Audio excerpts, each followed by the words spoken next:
All right, and we are live not live for the first time.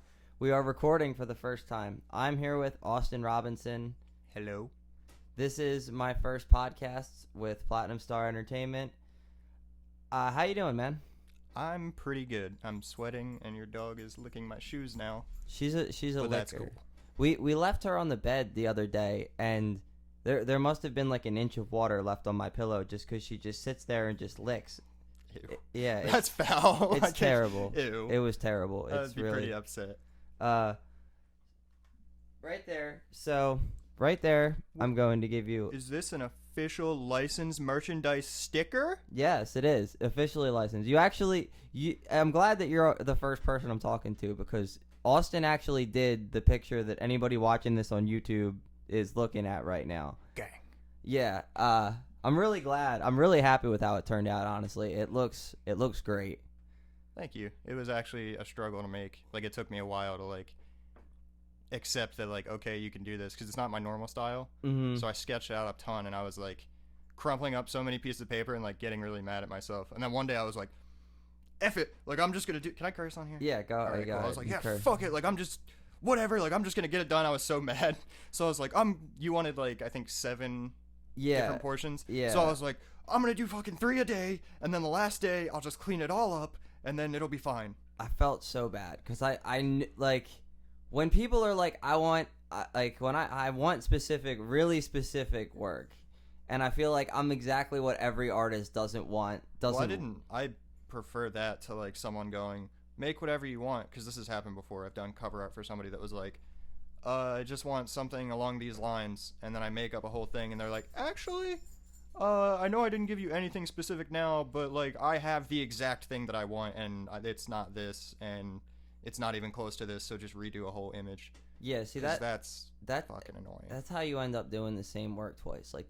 I'm glad I've done writing work when I was working on my movie that didn't actually get finished. That pretty much felt exactly like that. You just put all this effort into something that just ended up getting somebody wiped their ass with it, kind of thing. Yeah, it's fucking frustrating as hell. It is. So, you are one of my more lighthearted guests that have talked about coming. That's right. It's your boy, Shitty Pants. Shitty Pants. Back here with shit in my pants. Very chill. Young coffee dump in the booth. So, how do we actually meet? I think I met you through Rat, right? Or was it John? Who knows? Well, we had history of rock and roll class together in high school. Did we really? Yeah, and it was back when John was in that class too. We all actually sat in the same corner. I just didn't speak at all. Yeah, no, you definitely didn't. I sat in the corner. It was you, I think this girl Cecilia, John, Morgani, or no, John. Oh, Asherman. Okay. Yeah, and for his accident, because he got in the accident and then he wasn't in class anymore. And then halfway through. And then that crazy kid that came to school dressed in that the fucking military fatigues. I was telling somebody about this the other day. There's actually a song on my new album that's written about the bomb scare that happened. Yeah, I was talking to somebody about the bomb scare the other day because I was talking about how it was raining, and I was in the middle of gym class, and I was wearing gym shorts, and it was raining and cold, and we walked outside, and one of my friends didn't have a sweater, so I gave her my sweatshirt. So then I was just in a t-shirt, gym shorts, sitting in the rain, super cold, just shivering for hours, because somebody thought it would be funny to write they were going to blow up the school on a fucking bathroom stall. All right, so me and John got taken by the police in an unmarked police car to the station to get questioned for that because Tommy Pauly sat next to us, and they somehow came to the conclusion that they thought Tommy did it. And really? Yeah, and Tommy got suspended from school without warning. They took out his whole year. Me and John got basically arrested, and they tried to subpoena us, and the only reason John got away with it is because John got in the accident which is so fucked. Yeah Such a bad trade. And then so Tommy didn't talk to me for 2 years because we were good friends, and he thought I fucking told the cops that he wrote "boom" on a bathroom stall, and that's all it was, and that's why we got evacuated, because it said "boom." Boom and a date, yeah. Oh, Jesus Christ. And the whole school got evacuated, and Tommy got arrested. They told everybody that they caught him and everything. See, I thought it was that Brandon kid that like came into school with the military stuff on, because then he didn't come to school anymore after that day either. Beyond a reasonable doubt, it was him, because he called the principal about a bomb scare right after that. But they arrested Tommy, and so Tommy was going to go to court. They subpoenaed me, and they had the wrong name and the wrong address when it came to my house. Huh.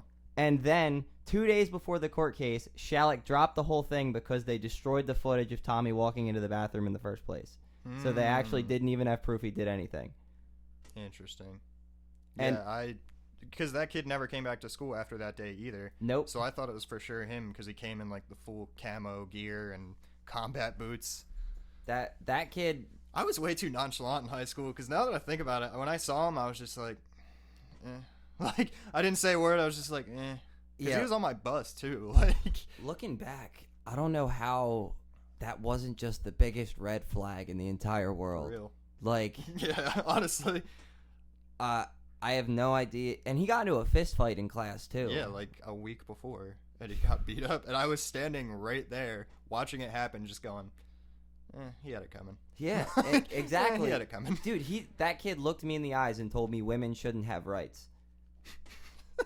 What? Dude, yeah, and he smelled like a pack of cigarettes was dumped on his fucking head. It was the strangest kind of person that I think I've ever met in my entire life. Yeah, he was definitely like a pathological liar. Oh, Because he would always like talk about like, oh, I'm like a senior basically because I have the credits already from like moving here, blah blah blah. I don't even have to be in these classes. I'm like, well, you're here, dude. yeah. And if that was the case, then they would just test you out of school. Like, you're here. Something just, I don't know, maybe you wanted attention, maybe. Well, he was like a new kid. I feel like he just wanted people to know him, but like, I don't know. But I didn't give a shit about people knowing me in high school. No, not at all. And like the people that end up getting known are usually not the people that are super try-hardy either. You know what I mean? Yeah. Like you and I are both like arguably in a medium that strives on popularity, kind of. Well, that's sometimes I used to, not anymore, but I used to beat myself up when I first started doing YouTube and stuff, because I was like, fuck, like, if I would have tried harder and like made more friends in high school, like there'd probably be more people that were down to like be in my videos or share them and stuff, and this would probably be a lot easier. But then I was like, nah, like I definitely made the right choice, because I have like a good group of friends, and I don't need like the fake support. Like, yeah, one nickel's worth or $1 worth more than 100 pennies. They say, right? That's how friends work. as long as I get my fucking YouTube views, go run my shit up. Yeah, Trying to make money. That's the objective. Austin wants a yacht. Austin wants a yacht. I really do. So speaking of views, let's get some clickbait in. So I wrote down some topics that we can just generally discuss. I'm glad we talked about the bomb scare though, because that's yeah, it's funny because I was the tattoo people by our shop. I was talking to them about it, and they were like, "Really? Like that's insane?" And I was like, "Yep, that happened." And like, it's crazier than you actually think. And I have a whole song written about it that's actually coming out soon. So this all sounds like an ad, but it wasn't. Yeah, I didn't know that you guys were like that involved in it. We shouldn't have been. We have. I was gonna I didn't. I thought it was just that one kid. And I didn't know that anybody else had anything happen. They arrested the wrong kid, and they took me and John into a Prius. I was actually put in a Prius and taken to the Bridgeton police station without my mom's permission. At least they were caring about the fucking environment when they drove you there. It was a nice car. They had a nice car. They were detectives. They weren't even real cops. They weren't in uniform or anything. Was it the trooper that? Oh, well, they well, weren't. one Okay. the one was Trooper I was Wheeler. gonna say, was angry. it the trooper that always came out to "It's My Life"? All of her PowerPoints were always edited to the same Bon Jovi song. Yeah. Yes, it was. She had a soundtrack. She was like Stone Cold Steve Austin. She was mad, dude. She walks in the room. Darn it. Why is every school cop so angry? Like they're Because they wanted to be like real cops, like doing things, and not that you're not a real cop, but like you're just stuck with a bunch of asshole kids who don't care. Yeah, you're Who supposed aren't doing anything like really that wrong. So you're just like, that fly is not fuck, leaving you alone. like, it's whatever. All right. So, what do you think? Do you believe in aliens, man? What do you think? Oh, okay. So if you didn't have anything to talk about, I literally watched a Bob Lazar documentary on Netflix today.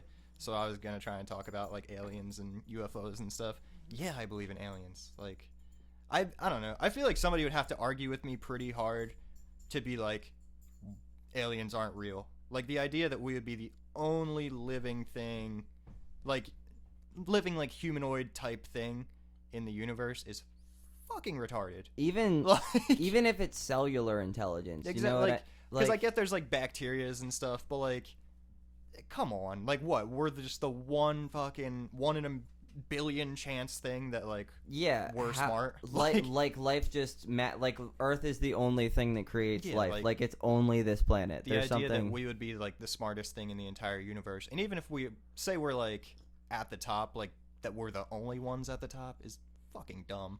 I mean, have you ever like read like studies that they've done on like dolphin intelligence? And they're like, really smart. Yeah, like arguably smarter. Like their perception, they see the world in a completely different way than we can't even fathom. You know what I mean? I'm fucking 5 years old. You said dolphin. I just started thinking about the South Park episode Yeah, where they're like killing all the things in SeaWorld. They're like, "Fuck you, dolphin!" I love South Park. South Park Fucking 5 years old is the like one of the greatest things America's produced in the last but 20 back to years. that, the very first episode, anal probe. Anal probe aliens. Yeah. So do you think? Yeah, well, there's when people talk about aliens, there's like two different degrees of aliens. Like, there's like people like I used to say if I was ever gonna like interview people for like a job, I would ask them if they believe in aliens, because if they're like, yeah, you know, I think there's probably life out there, you know, there's potential, like, you know, they're kind of open-minded. Open-minded and They're critical thinking. They're a little interested in things. If they're like, there's nothing, there's definitely no life. Yeah. They're not very fun. And if they start addling off something like they built the pyramids and, you know, they talk to me specifically, then you probably can't hire that guy either. Yeah, because then you're like, oh, okay, relax. Like, how do you feel about Ancient Aliens? How do you feel about? I've never watched the actual like documentary thing that people talk about, but I've like listened to podcasts where they address that kind of stuff, and I don't know. I don't know. I don't know. All right. Like, if that was the case, then we're definitely just a science experiment at this point. Yeah. Because, like, if they were already here and, like, messing with us and, like, helping us do things, then they're definitely just like, hey, let's see what they do. Well, they discussed that. There was an article that came out not too long ago. I want to say it was Rider University or something. Not a big university. That a scientist was claiming that octopi have no genetic relative to anything on this planet. I think I've seen that too. And then it reminded me of the Courage the Cowardly Dog episode where that, like, space squid gets, like, yeah. That was a fucking weird show. That show was great. That episode actually scared me. Like, I think that one scared me more than ones that were supposed to be scary. Like, the idea of just, like, this, like, squids and octopus freak me out. I don't know what it is. They're terrifying. No, maybe the suction cups or there's something. like a Cthulhu thing about them, you know? Like, this underwater fucking... Yeah, I don't know. It's too And weird. again, like, the way that the scientist was talking about it in the article, he's like, basically, it's like something dropped frozen... These flies, I have no idea where they came from. They dropped frozen octopus eggs into Earth's ocean, and a brain developed, and then it was like, oh, I need eyes, and oh, I need feelers, and oh, I need to be able to crush myself into, like, the point of, like, a nickel in case I need to fit through something. Like, you ever see them, like, squeeze through, like, the crack on a ship? Yeah, it's pretty crazy. That's another, like, they're just, they're too versatile. They're too versatile for my taste. I mean, yeah, dude, like, people have, like, arachnophobia, though. Wouldn't it be, like, a cool movie? Squids just, like, coming on land, coming after people and shit? I mean, that would be a cool, like, sci-fi. Well, there's probably, like, Mega Squid. That's probably a movie already on sci-fi. Because I know they did, like, Giant Shark. And I think they did a movie called Sharktopus or something. Octopussy's a movie, but I don't know what it's about. Yeah. I'm sure sci-fi's done it already. The 80s ruined a lot of good monster ideas. I've actually been watching a lot of 80s movies lately, and they're fucking really bad. But they're somehow still relevant and still interesting. Like, I watched The Thing the other day, and I was just like, man, this movie fucking sucks. I was like, this movie is fucking god-awful. Yeah. What else is... Arachnophobia is a movie people make a big deal about that I think is pretty fucking bad. I don't think I've ever seen it because I don't like spiders. Everybody that hasn't seen it because it's like how people haven't seen it because they're afraid of clowns. Like people just haven't seen it because they're afraid of spiders, but it's not scary at all. I mean, it has, like, clowns and spiders. That's fucked up part. Yeah. The original one. Well, Where it just ends up being that like giant spider thing, which is bullshit. By the way. It's an analysis on fear, and I think that's what it represents. Like even the period scene, is a good representation of adulthood fear because every kid in that stage. I must watch that movie today actually because I have it on Amazon, and I was just going through stuff to look for while I was drawing, and I was like, maybe I'll watch it, and then I think I put on like updo Reddit videos instead. I'm currently on like a Stephen King thing. So I spent my whole life avoiding Stephen King movies for the purpose of being able to read the books first. Yeah, I'm looking at your books right now. Yeah. I have Carrie, read it. What else is on there? I have a bunch that you can borrow if you want. The Shining's over there, The Dark Tower. I haven't read most of them. I'm about to start it. I just finished a bunch of other... I'm always reading. Essentially, I have my books sorted by shelf, and I go from one shelf to another reading a book that I haven't read yet. I like pretty much only buy Stephen King books at this point. Because I really, like, he writes about, like, a lot of the ones I'll get are about, like, aliens or, like, extraterrestrial stuff. Tommy Knockers. Well, I was about to bring that up. By him. That is probably my favorite book by him. I was trying to convince Haley to read it the other day. It's such a fucking cool book. It's haunting. So dude, I would read that and get, like, chills, like, laying in bed at night. Like, when I was done, I would just have chills, and I would be so, like, freaked out to go to sleep. Interesting. In his book, in Stephen King's book On Writing, he talks about his inspiration for Tommy Knockers, and it was being addicted to coke. I believe that. And it was like, he was like, basically, I would just feel like I just had something in my head, like, helping me write, and at the same time, like, it was, like, hammering at my skull, and the best thing that I could come up with it was that there was an alien living in there, you know what I mean? Yeah, I totally believe that. Because that whole book is, like, really weird and about, like... I mean, that one guy has, like, the alcohol problem. Yeah, Stephen King... That's a cool fucking book. God, it's a great book. Think about it. That's a great book. Yeah. You know what I haven't seen and I really want to start to see is Stand By Me. I have not seen it, and I really need to see it. Because it's based on a short story that I've actually read, and I haven't seen the movie. I haven't read the short story, but I've seen the movie. I watched it with my uncle when I was younger. It was cool. I don't know. It took me a minute to, like, understand some of it, just because I was young. But now, like, when I think back, I'm like, oh, man, that was a really fucking deep, cool movie. I like it. I also really like the song Stand By Me. Yeah, and Lemmy Kilmister did a version of it for this skate video, and it's probably the best one that's ever been done. Like, the best cover. Did he really? Yeah, it's really good. I'll show you after. Yeah, that sounds really cool. We can't play music. Yeah, I'll show you after. The first rule of podcasting. It's really fucking cool. Like, he did it so well. Cool. All right, so we talked about aliens. We can talk about aliens more if you want. Sure.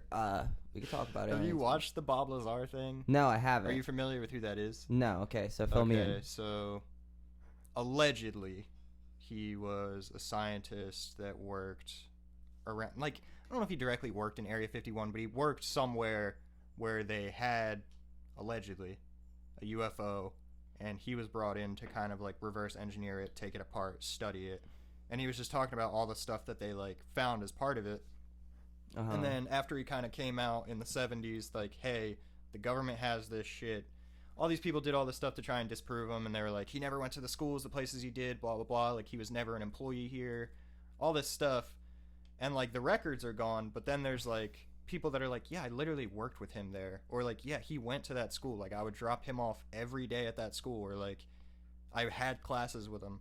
So it was funny how, like, certain things got, like, twisted around to, like, make him just discredit him. But then he was like, okay, say I didn't get a degree from that college, like, does that change the fact that, like, I have all this information on what the government's doing, like, all these, and you could fact check certain things that he was mentioning, and by law, like, the government has to acknowledge, like, this exists. Certain aspects. Yeah, like, this location exists. Yeah, like Area 51's existence, for example. So he was brought into, like, reverse engineer stuff, and he was basically just talking about how, like, it's not even, like, understandable, the amount of technology that was on this UFO.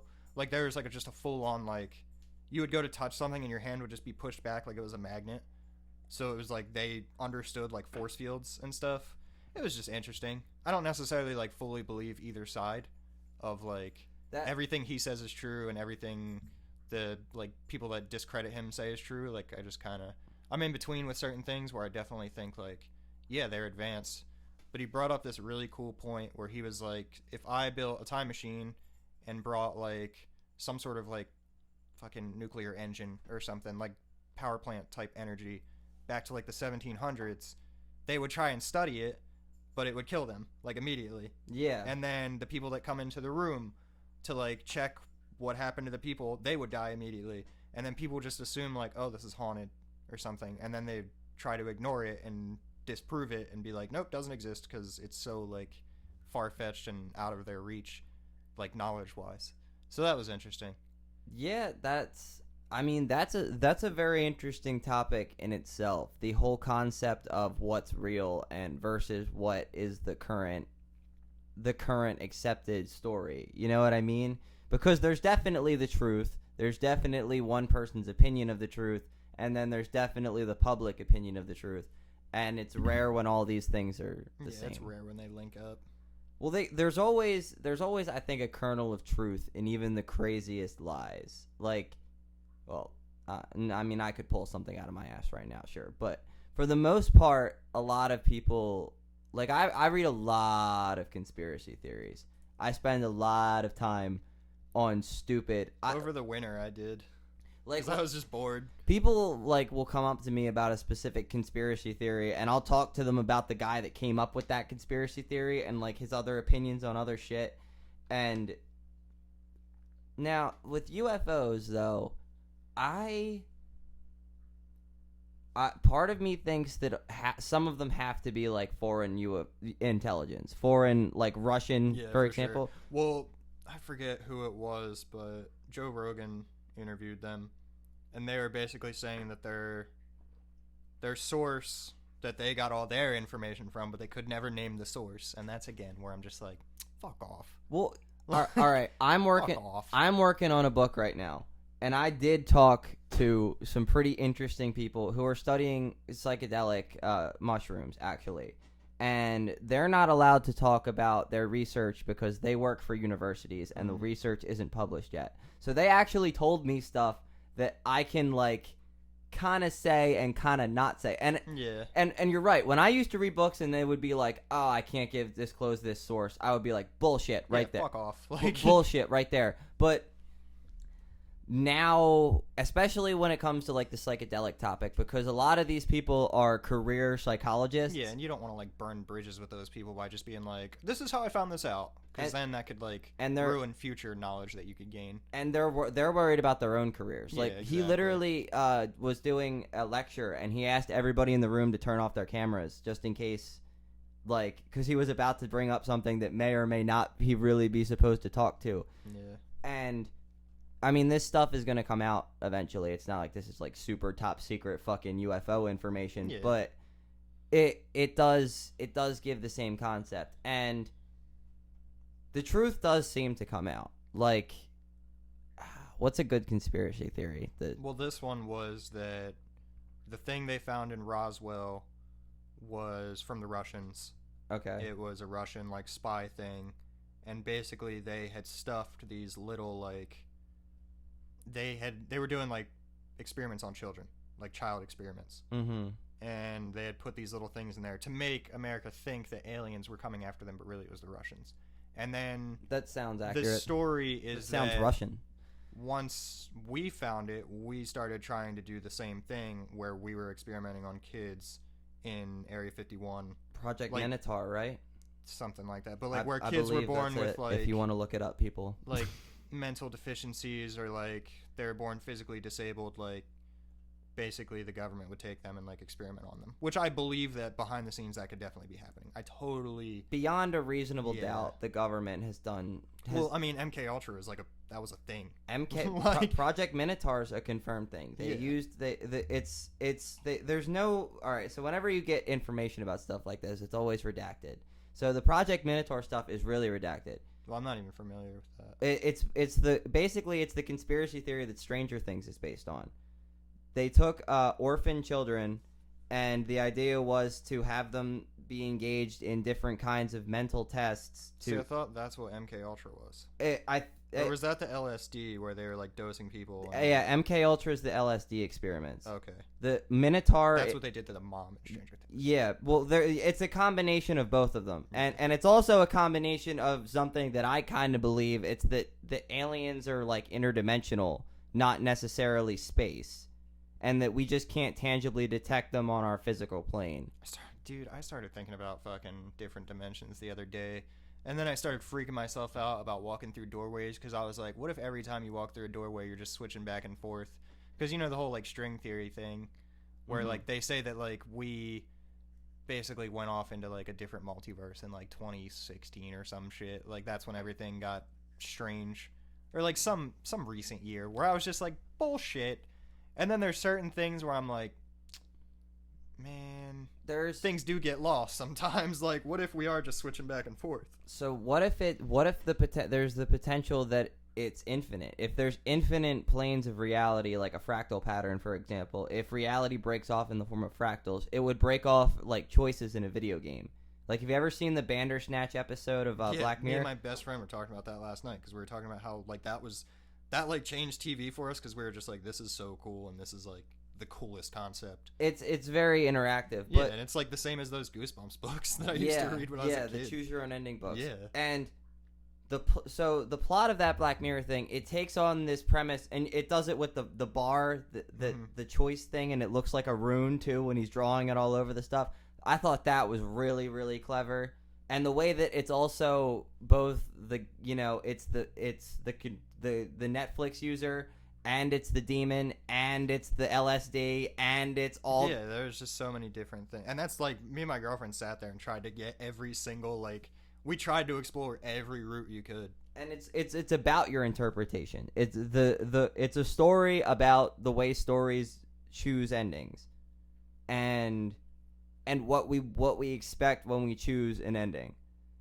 I think if there's different dimensions, it has to do with choice and something to do on a level that we really can't detect. You know what I mean? You know how electrons like disappear and reappear randomly? I think it's something like that, where it's like a flicker effect between realities that's not detectable by our brain. That's what I'm saying about the doorways. Like, what if like you're walking through and like nothing changes in your life, but you really just walked into like a different reality just then? And what if, because you believe certain things like death, for example, are real, then that's you creating your own rational reality afterward. Yeah, I don't know, man. That kind of thing. I don't know. I could get really deep into this, and then my head's gonna start hurting. Man, that stuff freaks me out. I could talk about it forever, but I don't want to seem like I'm too fucking insane. I don't think this is the wrong. I don't think this is the wrong medium. I have like a perennial philosophy Instagram, I guess.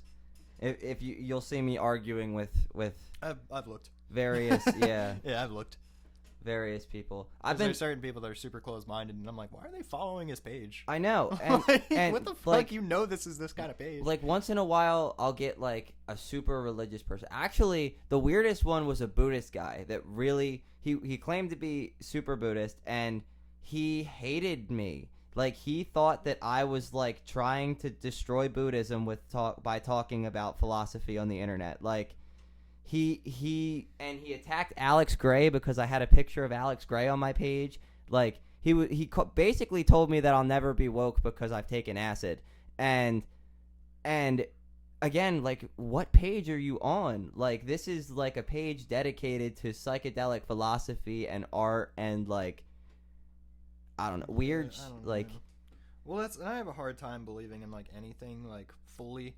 So like, I don't think I'll ever be like one specific religion, because even with the aliens thing, like, yeah, I think that something else exists, but I'm not going to be like, it's Grace. Well, yeah, as soon as you start claiming that you have definitive, guaranteeable information, you're probably wrong. And people are like, well, like my girlfriend will say this all the time. She'll be like, well, I believe in science and this, and like, well, everything in science is based off theory that just hasn't been proven wrong yet. Yeah. Like, we just might not like find out why all this is wrong. And like things like radiation, like how you said people probably thought it was ghosts before. You know what I mean? Exactly. Like people would open up if people were to find like a rod of uranium in the ground, their skin would burn off, and they would have to explain that to the rest of the town. Yeah, and they'd be like, "Oh, witches." Yeah, yeah, exactly. And then all of a sudden, the people whose house that was are being burned alive. You know, that's and history does that a lot. It's very notorious for killing the people that probably shouldn't have been killed. Well, that's okay. So we brought up the pyramids earlier. That's one thing where like, were there aliens? Where like, all their information got burned. Yeah, and like they say that like the civilizations back then were like a lot more advanced than we try to give them credit for. And sometimes I'm like, damn, like I wonder if that would ever happen again. I certainly think it's possible. There was a documentary I watched about it was evidence. How do we know that we didn't blow ourselves up already and destroy like all of our ancient history? That's pretty much what I was thinking. Yeah. Of, like, what evidence do we have that we haven't nuked ourselves out of existence yet? And basically the only proof that we really have is the pyramid stands. And there's not radiation. There's not enough radiation on the planet for it to have been a nuclear war. So if we did kill each other, it wasn't nuclear. I don't know. There was one documentary I was watching because again, we could have flooded the planet a while ago. Yeah, it was like one thing about most religions, they all have a great flood. Yeah. Like every religion pretty much has a great flood. Well, so I definitely think that at some point there is a fucking great flood. The four major ones predict four endings of the world, like the four horsemen of the apocalypse. In Buddhism, it's in Buddhism predicts the flood next, and it already ended with fire. That's the Shiva god of destruction, and it's what when the nuke blew off for the first time, he quoted the Bhagavad Gita, the quote that the god said when he destroyed the world. And I become death. Interesting. Terrifying. Interesting. Nuclear power. I find religion to be the most interesting. As an author, I think it. Well, yeah, because it's like the longest lasting thing. Yeah, which is crazy. It's storytelling. It's as an artist, like you probably feel for like the people that were painting on the Sistine Chapel and. You know, like... Well, that's when I think about that stuff, I'm like, there won't... Like, okay, so, like, I am part of, like, a lowbrow community. And, like, even Instagram artists, and just artists these days, like Banksy and stuff. In fucking 500 years, no one's gonna be like, remember Banksy? Or something like that. No one's gonna be like, remember Austin Robinson? Like, there's... Are you sure? No. Because nobody... like... Van Gogh. Look at Van Gogh. All right, Van Gogh killed himself with having sold, I think, like 16 paintings. You've probably outsold Van Gogh at your point already. Yeah, probably. So you know, my name won't last as long as his. You never know, man. Seriously, and that's actually something I learned about Egyptian philosophy is that they believe in immortality through the minds of other people, and that's what the pyramid goal is. Somebody brought this up today. Yeah, actually, they were like, "What if we don't have it?" I'm in a group chat, and my friend was like, what if we don't have a soul? And I was like, then we just end. But I don't remember why I brought that up now. What were we talking about? Egyptian life after death. Well, fuck. Oh, I was like, well, your memory lives on. So, like, you still live on. Like, as long as your memory lives on, you're still there, basically. Like, well, psilocybin actually gave me that kind of feeling. There's a quote from the Bhagavad Gita, actually, that heaven is... all the heavens and all the hells are within you. They're all, you know... And you could take that as being, like, you know, it's your chi, or it's all, like, an illusion. And... psilocybin, in particular, my experience with psilocybin that led me to write my book that I'm working on now, was an experience that I would say was very, very... religious, and I was not religious before that. Like, I felt like a shaman fucking coming back. It was very, very... it was hard to explain, and I wrote a book about it trying to explain it, and I, you know... Yeah.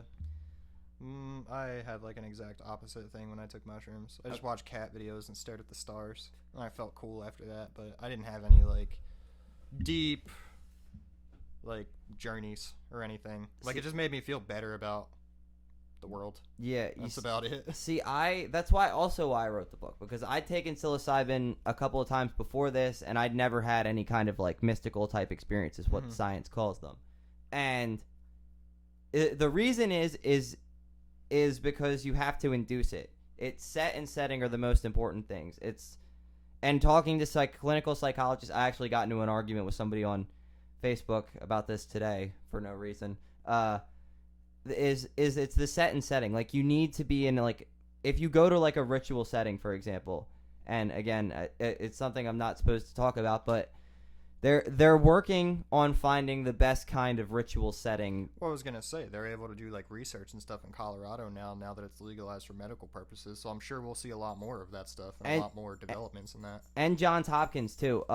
And again, they call themselves white coat shamans. And instead of originally they were doing trials in like hospital rooms. And one of the people like was describing their trip, and they took it and they felt like they're sick, which is very normal for ego death. Yeah. When your ego is dying, your body starts to sweat and feel sick because you're trying to hold on to it. And when you throw up, you're pretty much guaranteed to have an ego death. Well, that's everything I've ever heard about ayahuasca. They basically say it just makes you like throw up all the bad shit in your life. Yeah, and talking about ayahuasca and DMT and psilocybin and LSD, I think, like dry mouth is a symptom. I think the mystical type experience is a symptom. It's not really exclusive to any specific drug. It could even be like done through meditation, which as monks seem to very like, and there's a reason we all see very similar things. Like, I saw things that I would very much say looks like Egyptian hieroglyphs. I saw myself as Christ. I saw Buddha. I saw what I would call heaven. I saw what told me to call it God. You know what I mean? And I heard a voice that fucking made me change my whole life, I guess. Well, this is gonna sound just like stupid stoner thought, but like when I used to smoke weed, because I don't anymore, fucking straight edge. Yeah, we don't. Not really, but I don't smoke weed anymore. But when I used to, I would just go to Deer Pen Park and like lay in the grass under that willow tree. And one day I was like sitting there, and the more I looked at the trees, the more I could see like lettering and like symbols that I just understood. And the trees were like, as they were blowing, they were just making these like different symbols. And I was like, yo, I think like the trees are really trying to communicate with me. But I was with friends. I didn't say anything about it because I didn't want to fucking sound like stupid stoner thought. But like, I was really staring for a while. Like, I really think the trees are like communicating. What you're talking about actually isn't crazy. There's a guy that a very reputable researcher, actually, Paul Stamets, who talks about plant intelligence and how people are able to feel it on psilocybin, and even marijuana and high dose marijuana experiences. You're able to, when you alter your own consciousness, right? You're introducing different wavelengths of thinking, and you're able to experience different waves of consciousness too. Think of like plant intelligence, for example. Like, we all know to an extent that plants are aware of their environment, but they're aware of their environment in a way that we are completely incapable of comprehending. Have you ever seen the movie The Happening? Yeah. Where the plants like fight back. And yeah. Kill everybody. That was a cool movie. Very fair. Very fair. I was supposed to get a hand job to that movie in 7th grade. Didn't happen. Really? Yeah. I was supposed to go on like my first date. And you didn't get a hand job? And I was supposed to. And then I went to the theater and the girl went to the wrong... She went to the wrong theater, but then she tried to tell me that I went to the wrong theater. Whatever. That is a tragedy. It's been like 13 years, but I'm still kind of bitter about it. Not really. All right. So we talked about aliens, psychedelics. So let's take this back. You ever done graffiti? Yeah, but not like... I want to do like some real stuff where like I go and like put my art on something, and like I want to do murals. That would be awesome. Really bad, but I've done like fucking like just random like skate graffiti, like draw symbols and shit on like write like, I don't know, whatever my fucking tag name would have been back then. I honestly don't even remember. I probably just wrote like Death Wish on stuff because that was my favorite skateboard company, but not like I've never like really done any like super graffiti art. But you want to? You're interested in it? I'll carry paint pens around with me now, and I'll like write Space Case everywhere that I go. Like somewhere in Washington D.C. If you can find this, I will send you like a giant package of stuff. Somewhere in Washington D.C. on a marble like ground, I wrote Space Case with a giant oversized Sharpie. You won't be able to miss it. So if you can find that, send me a picture. I'll send you a giant care package. You heard it, ladies and gentlemen. Care packages available. But yeah, I'll just write like Space Case on stuff. So because I'm fucking 5 years old, when I like was in college and like I just finished the tech school like a month or two ago, but in the textbooks I would just write like Space Case, beat your kids. Or like Space Case, Beat your kid. thumbs up for like abortion or something. Just whatever I could think of that would be like Super, when super someone offensive. opens it and like sees it, that they would like possibly get triggered and like be pissed off. So yeah, if you're at the tech school and you find beat your kids, I'll send you a sticker. But yeah, I would just like, I don't know, I'll think of something funny. Or like Space Case, anal leakage. How do you feel about graffiti artists and their notoriety, like the Banksies of the world, for example, or like like what? Wow, I can't think of the name of the company. What the fuck is his name? Is it Obey? Yeah, the guy from the guy Obey. that does Obey. I can't think of his name. I couldn't think of the Shepard name of Fairey. the company either. But His name's Shepard Fairey. yeah, so how do you feel about like the way that they're getting started So or got started? I guess I went to a Banksy museum in Amsterdam actually. Banksy's sick. I think he's trolling the fuck out of everybody, which I love. When he did that shredded painting and it went up in value, I immediately was just like, yo, fuck the art community. I was mad as hell. It's exactly but what I was it is, happy though. for him. And because I was just like, he's trolling the fuck out of them and they're just dumb and they eat that shit up. Like, that's why I just draw bullshit. Like, there was that one documentary where he was talking about how he makes like no money off of his art because he spray paints on the sides of buildings, and the owner of the buildings is the one that always sells it to the art gallery. And like I was talking about how I saw his work in Amsterdam, he made no money off that. He made money off of that dismal world thing that a lot of people were like offended by for, I guess, being like, you know, capitalism bad. Yeah. But Banksy's cool. Really like the guerrilla art, and I'm kind of jealous of it to an extent. You know what I mean? I watched a documentary on Shepard Fairey, and it made me want to get my own posters printed and like wheat paste them everywhere. Yeah, it does. It really does. His story I thought was kind of bullshit. Like a lot of the stuff he ran into, because I respect him. I respect the fuck out of him for like building a brand. But he like did that iconic like Obama image. Right. He got in a lot of trouble for that. Really? Yeah, like he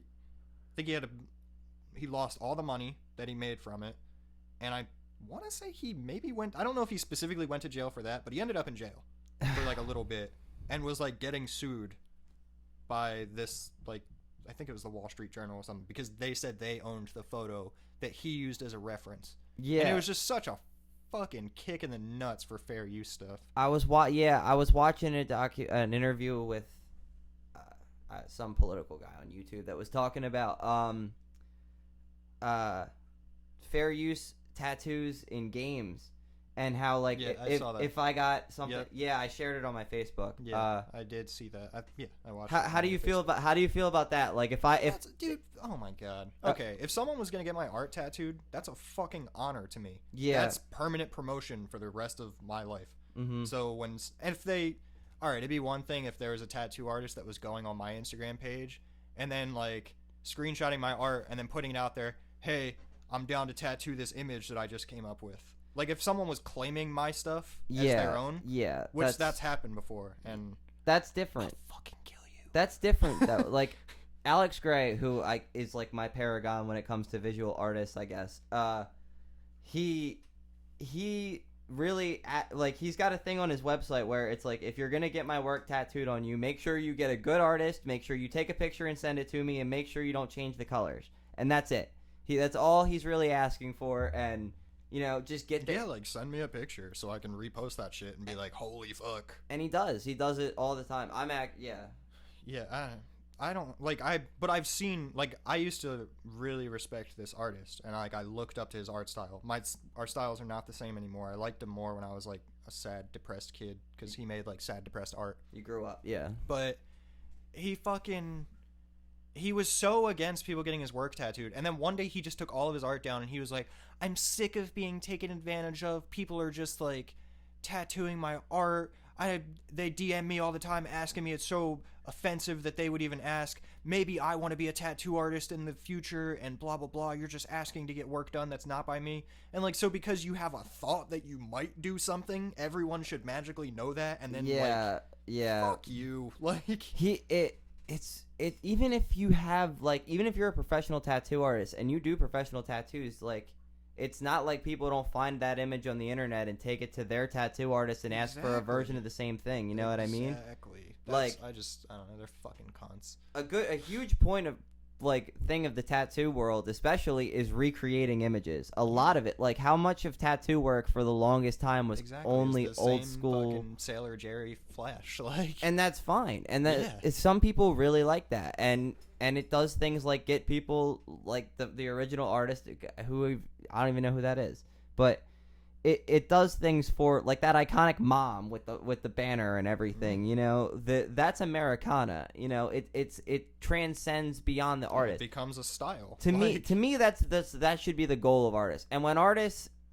their ego gets in the way of their own creation. You know what I mean? Exactly. They're just fucking pretentious. I don't have time for pretentious artists. Like, all right. So how do you feel? Here's an interesting topic while we're talking about this. So you ever seen The People versus George Lucas?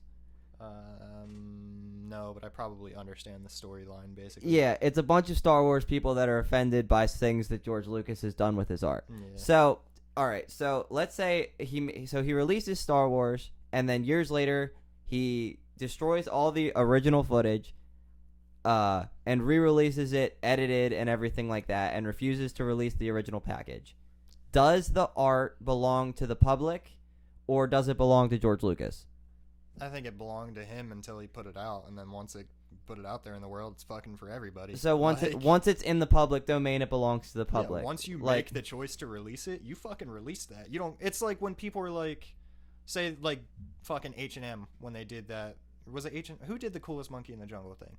Oh, I think it was H&M. Yeah, whoever fucking did that. Like, I was thinking, they don't get to just pretend they didn't do that just because they took it off shelves. Like, you still fucking did that. Like, that's still a thing. Yeah, it's definitely true. And to an extent, like, a reference that they talk about in the movie is like, let's say Da Vinci came back from the grave. Would we let him go up to the Mona Lisa and fix something? Yeah, exactly. Probably not. No. Well, it's like, I mean, just do what fucking Zack Snyder did. Like, it's not like Zack Snyder like took back Batman vs Superman and was like, this movie never came out, here's a better version. Yeah. Like, yeah. Or there's a movie, I think it's Rent. There exists 3 versions of that movie, and when the director released the box set of all the versions of Rent, he included the version that he didn't like, and at the beginning he was like, this is the version that's not correct. I don't like this version. Here's the other 2. You tell me which one's better. Yeah, which is cool. And that, to me, that's exactly how you should treat your art. Like, maybe. Well, that's like, okay, so I do those New Jersey woodcuts. Mm-hmm. If you look at one that I do now compared to one of the first couple that sold, those first couple are fucking trash juice. But they exist. And like, that's it. Like, if you got one in the beginning, I'm sorry that you got a trash juice woodcut. If you got one now, it'd be great. Like, that's how I feel. But it still exists. I can't go back and be like, nope, my work has always been tier 1. Like, I don't get to take that shit back just because I take it off Instagram. It still exists in the world. Some person has it on their wall or something. Like, yeah, that's how I feel about my first novel too, because I had the option when I started the publishing company to go back, and I could have printed all my back catalog of books and tried to sell them. And I was like, I've grown since then. I can do better now. Why just try and force an inferior product when I know now that the book that I'm writing is 1,000 times better? You know, as artists, we're, you know, if you're not swimming, you're sinking.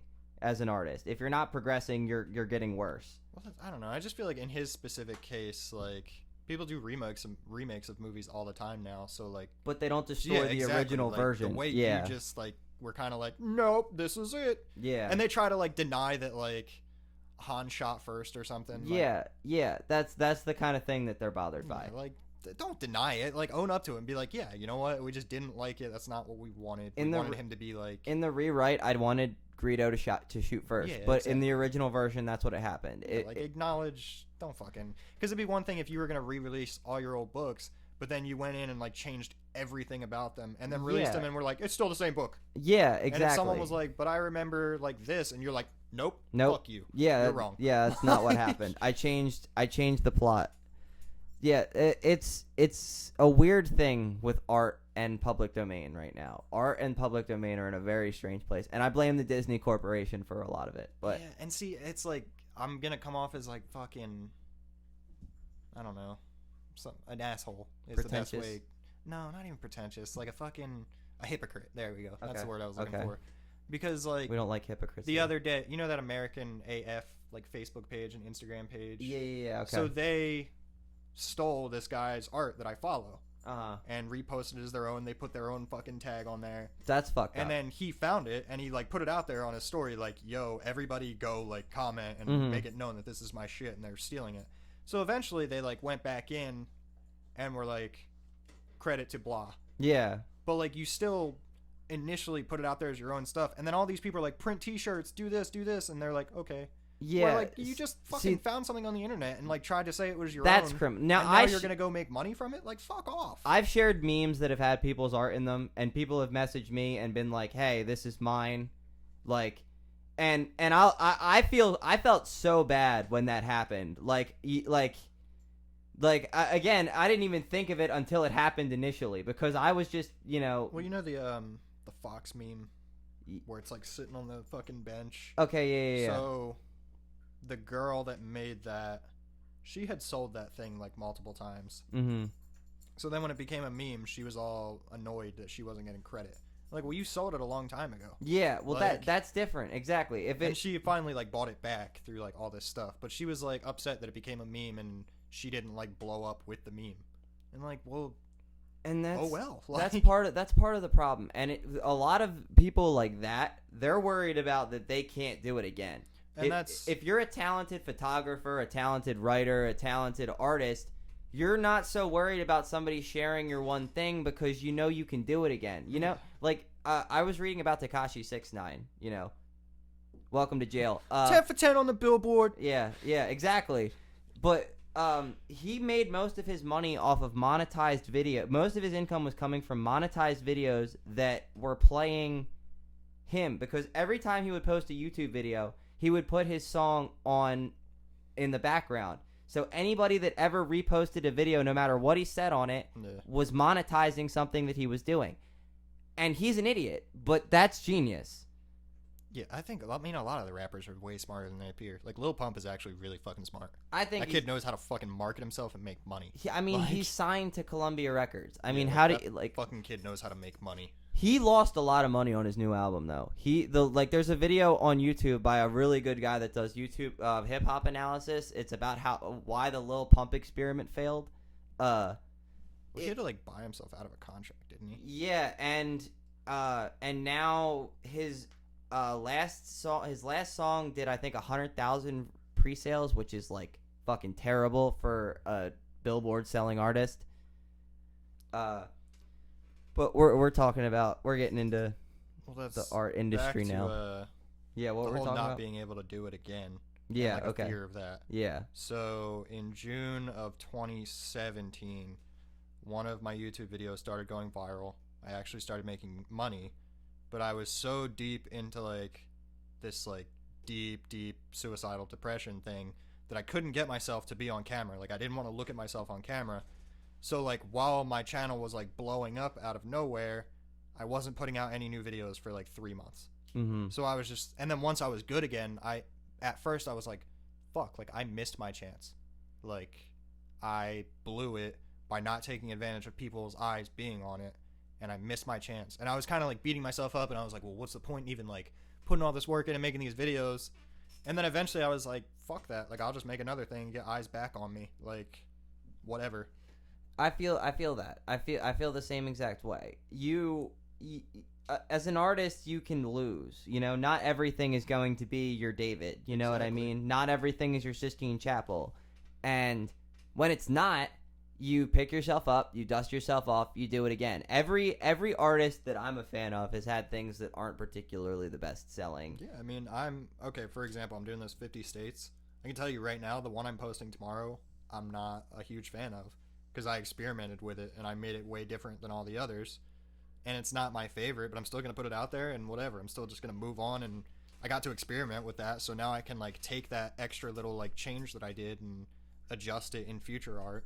But like I'm not going to sit there and be like, "Oh man, I put out like one image that I wasn't happy with." Like, fuck it. I got like fucking 38 more coming at you. Like, that's what music taught me. It like helps you fall out of love with your art because you're ready to release it into the world. And you know, at that point as an artist, I feel like I'm comfortable, like it, for better or worse, this is my child now. You know, it's in the world, whether it you know, whether it can't function, whether it's flawed, whether it's not complete, it's out there now.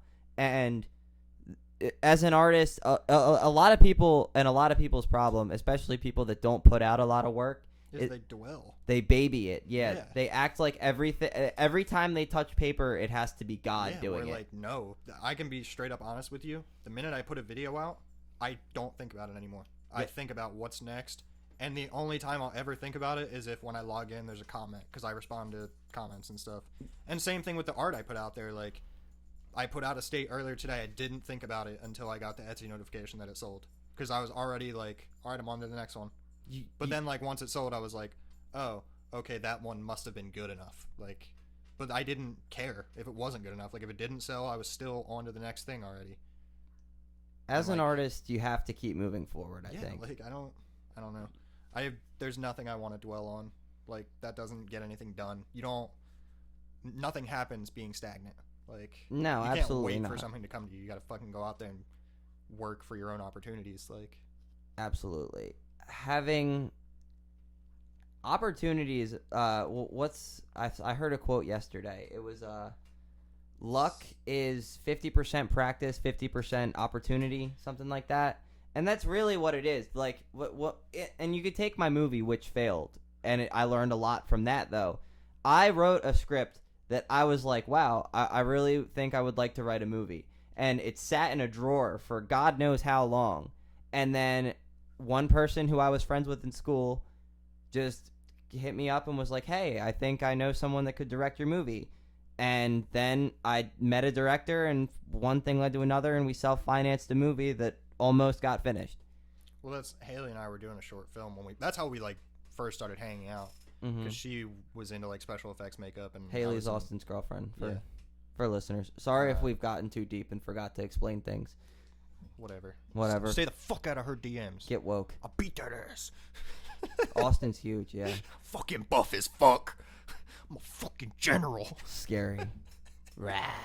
Anyway, we were working on a short film, and we filmed the entire thing, and then there was one last scene that had to be done, and basically it was like burning a life-size like effigy, and I didn't have a plot to do it, so it just never got done. Like, we were trying to find all these different farms, and I just wasn't willing to pay like an obscene amount of money to get like all the permits and stuff that I would need. I wanted to just do it like guerrilla style, just fucking that's exactly how show up in a field and run that shit. But do it and run. It's kind of hard to make like a giant stake and burn like a real effigy to like for a fucking short film. Yeah. So it never happened, but like we still worked on it. We still tried, and then we just kept moving forward. We just started hanging out more and making art together, and then just because we didn't do the short film, we were still like, then we started vending together. I'm really glad I kept going after every one of my failures. Really, if there's anything that I'm happy that if I could give myself advice looking back, it would be thank fuck that you didn't stop. Quit, like yeah. I don't. There's like certain like I'm not gonna be like quitting art, but I'm really thinking about getting a job in August. Mm-hmm. Just because I can pay all my bills with art, right? But with how I see the future of like Space Case, I can't do it with what I'm doing now. Like I need extra income to like finance all of it. Right. Like, I want to have like whole t-shirt lines and stuff like that. Right. And I can't do that, pay my bills, and do all this other stuff. Like, I can maintain right now, but I can't move forward, and I hate that. Like, I never want to just be stagnant. Like, so I'm still going to be doing art and stuff, and like, it'll be a year of full-time art in July, which is awesome, and no one can ever take that away from me. That like, I fucking paid my bills for a year straight, and like did all this stuff, paid for like school, all out of my own pocket with art. Like, that's fucking cool as fuck to me. That's one of the most inspiring things that I've heard in a while. But then, like, it's not because I have to go back to work. It's because I want to for the good of my art. Like, I can't come out with these t-shirts that I want to come out with and these, like, new pins all the time and then also pay my fucking car insurance. Like, I just can't do both right now. And, like, maybe down the road when I have all these t-shirts and stuff and I have this, like, merch, like, mountain built up, then I can go back to full-time art and have all these things to sell and get money from. But I don't know. Looking back, I probably would have waited a little longer before I went for full-time art. Do you worry about what happens when you, because I'm not currently working in anything besides Platinum Star Entertainment right now, but before I was working a full-time job and writing, and it was a motherfucker. I would work a 6 to 8 hour day and then come home and write for as physically long as possible. That's what I would do when I was managing kitchens. And it's it's pretty toxic.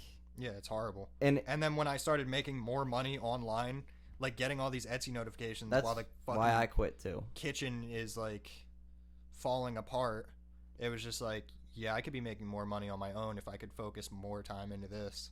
And I'm a happier person. I was in a really dark, I guess, I was going through a lot at the same time too, but it makes you fucking, like, when you're not supposed to be like just another worker, and you have, like, not to say that people don't have ambition, but when you have like bigger things that you dream of outside of make my paycheck, go do some bullshit with my friends after this. Like, when you're creative and you have stuff you want to achieve, you can't fucking do all that stuff. Like, when I see people that, like, they go to work and then they go to the bar or, like, party on weekends and then they repeat, I'm just like, I don't fucking understand it. Like, if I literally go hang out with, like, some of my friends that are partying for, like, an hour, 45 minutes in, I'm, like, starting to get antsy, and I'm like, yeah, I don't want to be here. Like, I want to go home and do art. Like, I could be, like, doing something so much better with my time. And it's funny because I've always been like that, even in high school. And I think that's why I didn't talk a lot, because I always knew, like, there's just so much more. But, like, I always had this thing of, like, when I was, like, hanging out with my friends, drinking all the time, smoking weed, I always had in my head that, like, well, this is temporary. All of this stuff is temporary. It's not forever. Everything is. And then I was finally like, if this is fucking temporary, why are you even spending time doing it? Like, just the idea of, like, oh, I go to bars. Like, I always knew, like, I'm not going to go to bars forever. But then I finally was just like, why the fuck are you doing this right now? Like, you should be working on the things that you want to do forever with your time, instead of, like, this thing that is temporary.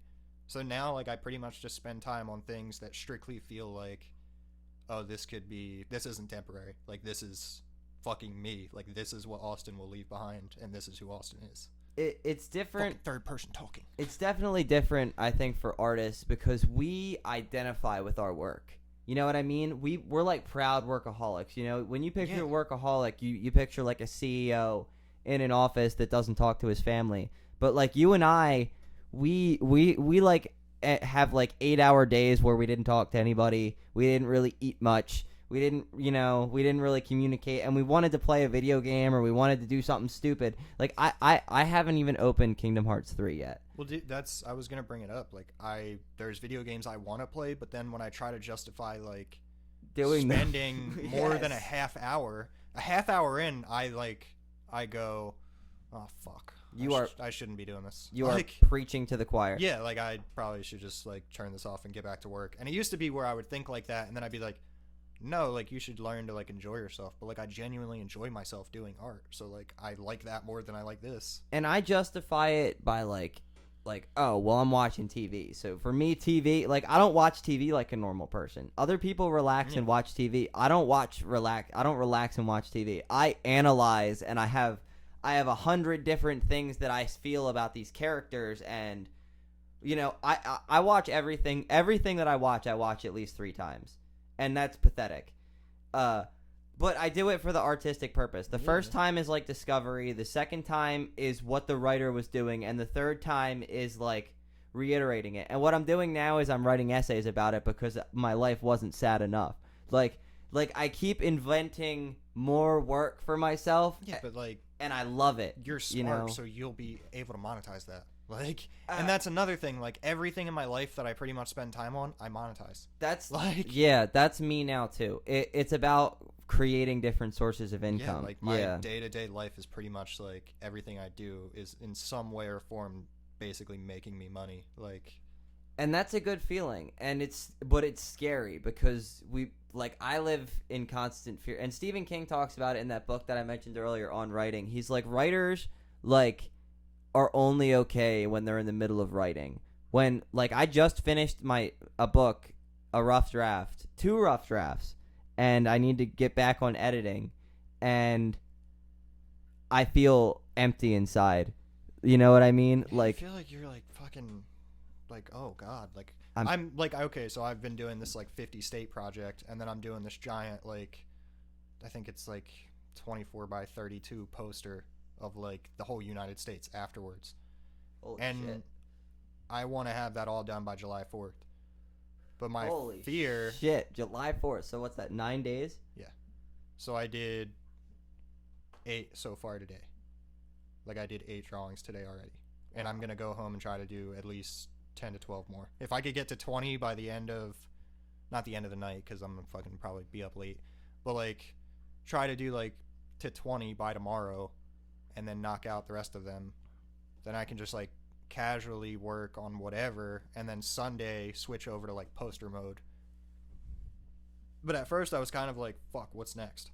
But then I was like, well, the whole reason that you're doing not the whole reason, but like when you post these, you post them a day at a time, so you'll have 30 days worth of post already prepped out. So people are gonna think you're still doing stuff every day, when realistically, like, this next month, like, I can experiment and like completely change all my shit up.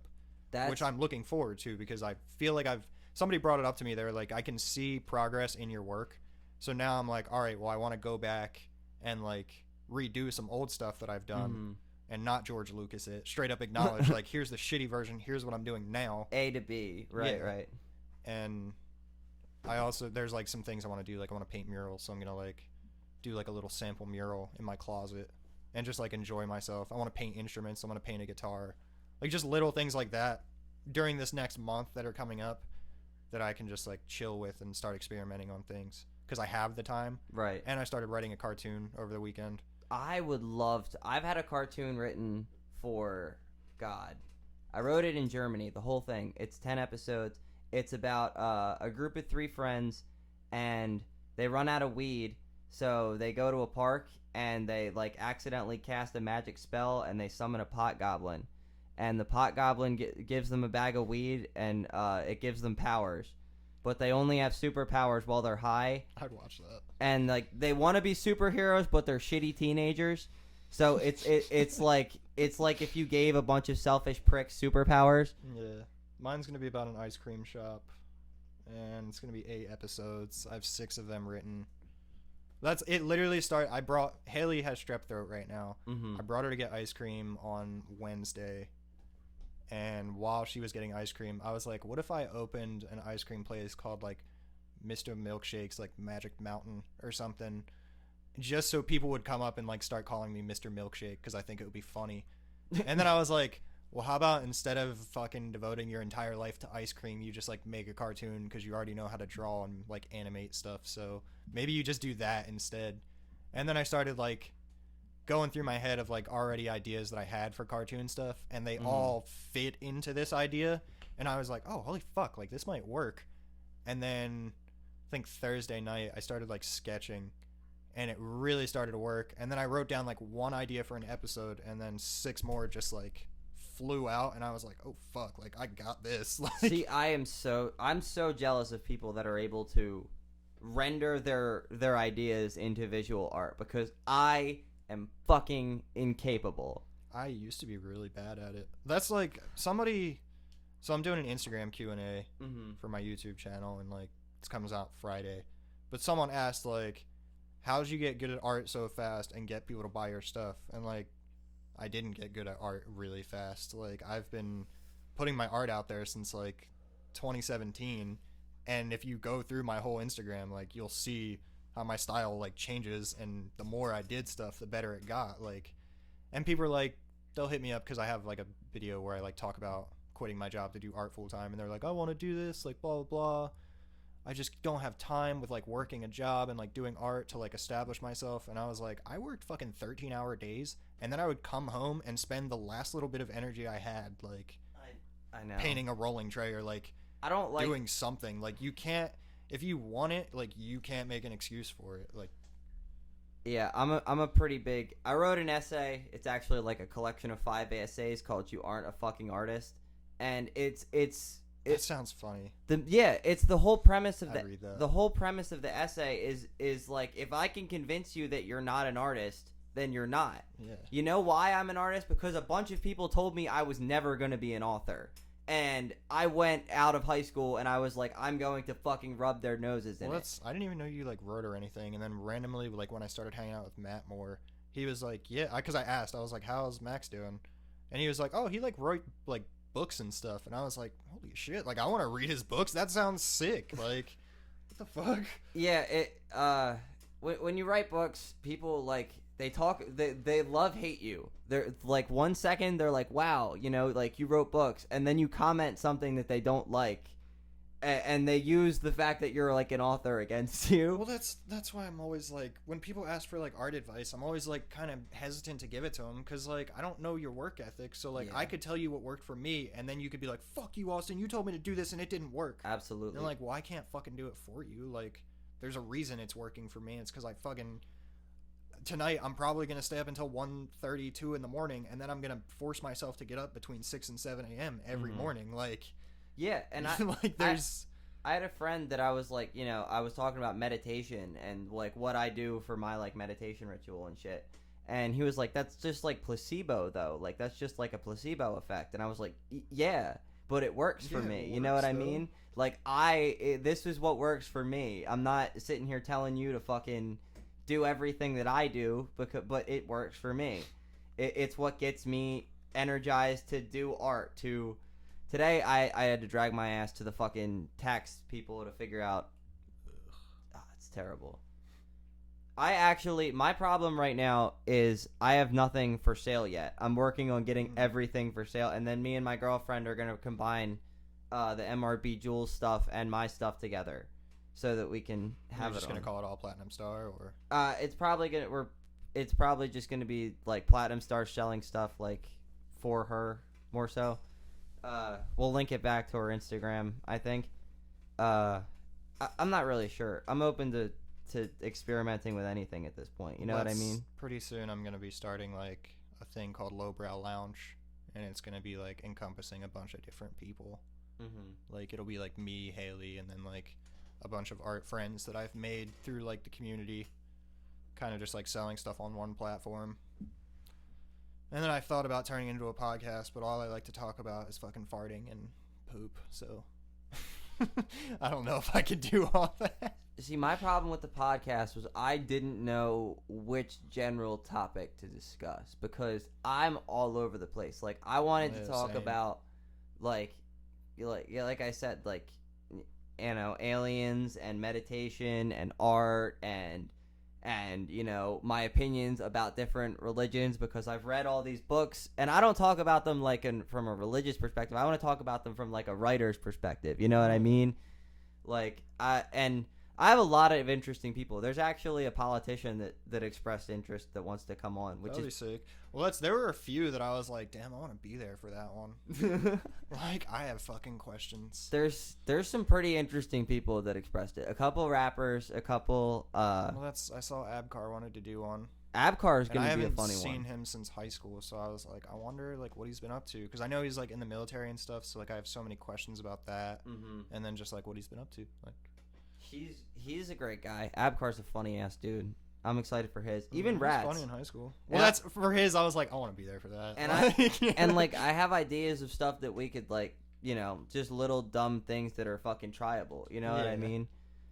Well, I don't know. Well, if I ever started, it was like I always wanted to have a thing where like I highlight artists. So like at first it was going to be a video series called like More Than a Hobby, where I was going to like find these artists whose like their creation started as a hobby and then now it's more than a hobby. It's like their life. That's and cool. How they do everything. And I again, because I have a thing for 8 episodes for some reason. I had 8 people picked out. I reached out to every one of them. All of them were like, yeah, let's do it. And then when it came time, they were like, nah. No, that's how it was. And like, whatever. So then I like got rid of that idea because it was just like, all right, it's too difficult to like, I can't do it for people. Like, but then if I did like an art podcast where I just interviewed artists, but then again, like I have a childish fucking mind. So then I was like, it'll be an art podcast, but it'll be like fully comedy based. And I'll put that out there. Like, this is a comedy based podcast and there's artists involved. Like, will we talk about art every episode? Probably not, but niches equal riches. Yeah, riches, like, dude. Like you just have to try. Like it's not like Bill Gates woke up and he was like, I'm gonna be a CEO of a computer company. He was like, I need to make this thing. And it's about putting the pieces together later. Life is about like collecting. I don't know. I used to say it was like stars in a constellation kind of thing. And everything you learn is like another star. And eventually you can make Orion's Belt or the video game that you were trying to make or the podcast that you were trying to make. Podcasting is easy.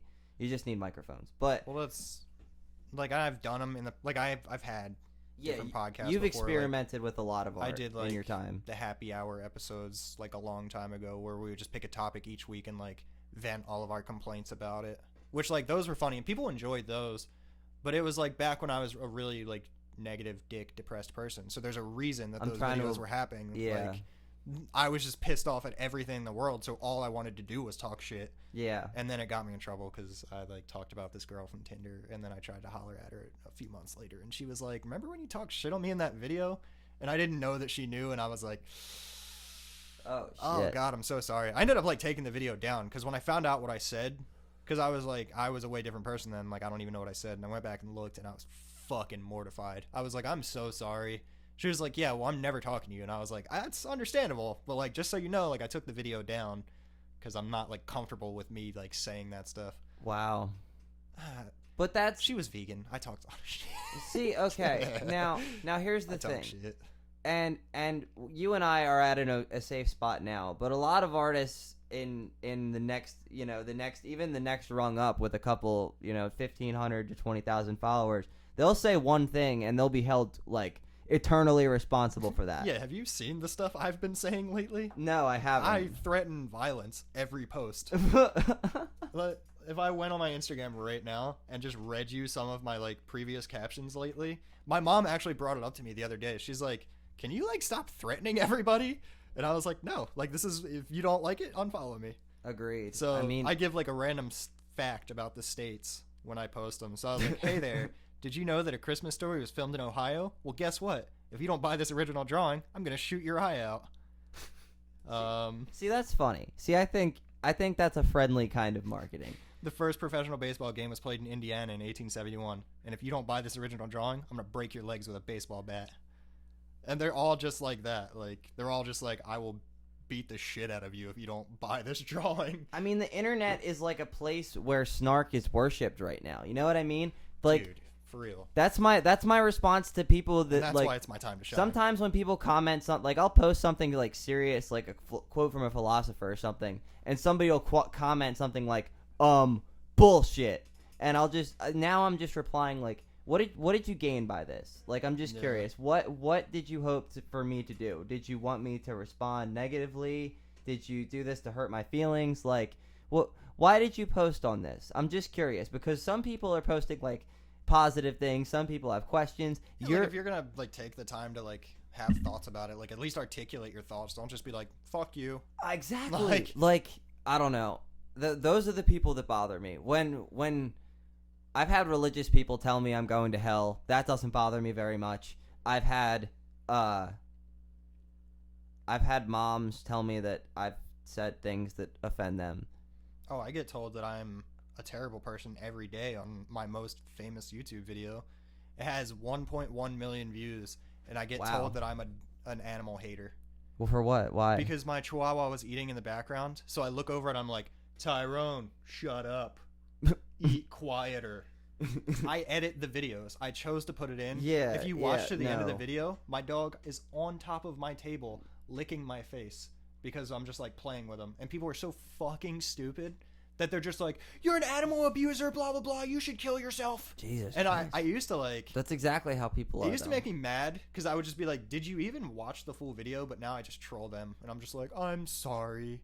And then they'll go, oh, it's okay. I liked your video. Yeah. And then I'm like, well, what the fuck are you even like? Those people are really good for videos. Like, they're clickbait. Really. If you can get a crazy person on your comments, your video is going to go viral because you can just get them. They'll comment it forever. They'll wake up tomorrow and keep going. I have a few people that just like, because they'll comment like a bunch of random shit. And that's just so I'll respond because they enjoy my content. They've been watching for years. But then like every once in a while, they'll just say something that's like way too much. And then I'm like, all right, I have to block you now. Yep. And then they'll make another account, and then they'll like slowly like start soft, and then slowly again they'll say something crazy. Like all the YouTubers that are in Pittsgrove, some kid commented and they were like, let's go to Larry's house, let's show up at his house and paint it stuff. We're gonna do it tomorrow. Me and my friends, like, do you want to join in this collab? So obviously I'm gonna fucking like pass that information along to like Jesse and Larry and be like, hey dudes, not sure if you know, but these guys might show up at your house. So then I get this comment that's like, you snitched on us. And like, yeah, I fucking snitched on you. You're talking about fucking invading somebody's home for a YouTube video because you want to go viral. Like, you have zero concept of like real life. Yeah, you're a fucking sociopath. Like the people that show up to their houses, they're very good sports about it. But I've put it out there in my YouTube videos. Like, if you show up at my house, like, either if you're over 18, I'm going to kick your ass. Yeah. And if you're under 18, then my little brother's going to kick your ass. Yeah. Like, we're not going to be doing that, like... Don't come to my house. Uncomfortable, like, hey, this isn't okay. I'm coming out, like, mad as fuck. Yeah. Like, ready to, like, fight. Don't, under any circumstances, do not come to my house. Yeah, like, even if they were a fan and they're like, oh my god, I love your videos, just be like, Evan, beat that ass. And then my little brother would come out of nowhere and fucking RKO them. That's crazy though, especially again like top tier like celebrities. Think of like, you know, people that can't go outside. Yeah, you know, like who is that chick? Paula Abdul. She had a fan that committed suicide like at the gate of like her house before. That's fucking crazy. That's nuts, and it was because she was like ignoring her, like a straight up like Stan from the Eminem video thing. That's the whole like Team 10 house back when that was a thing, and all those kids would be like in that neighborhood. Like, that's so... Any parent that is willing to drive... Team 10 House. What was that? It was, like, Jake Paul and all of his friends. Okay. But any parent that's willing to drive their kid to, like, an adult's house because they're a fan, that parent is just as fucking crazy. And in my personal opinion, like, CPS should be involved in their parenting from then on. Like, there should be real, like, investigations into, like, what the fuck is wrong with you? Like, you're bringing your child to an adult's house because they're fans... And then you get mad when that adult is like, please don't do this.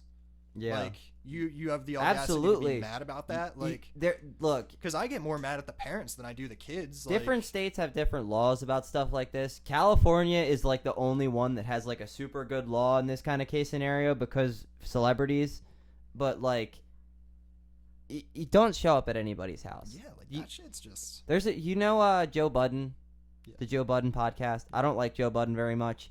I think he's an asshole, but he lives in New Jersey. Does he? Yeah, and there's like, he's actually from New Jersey too. There's like 6 videos, if not more, of people that went to his house to like argue with him.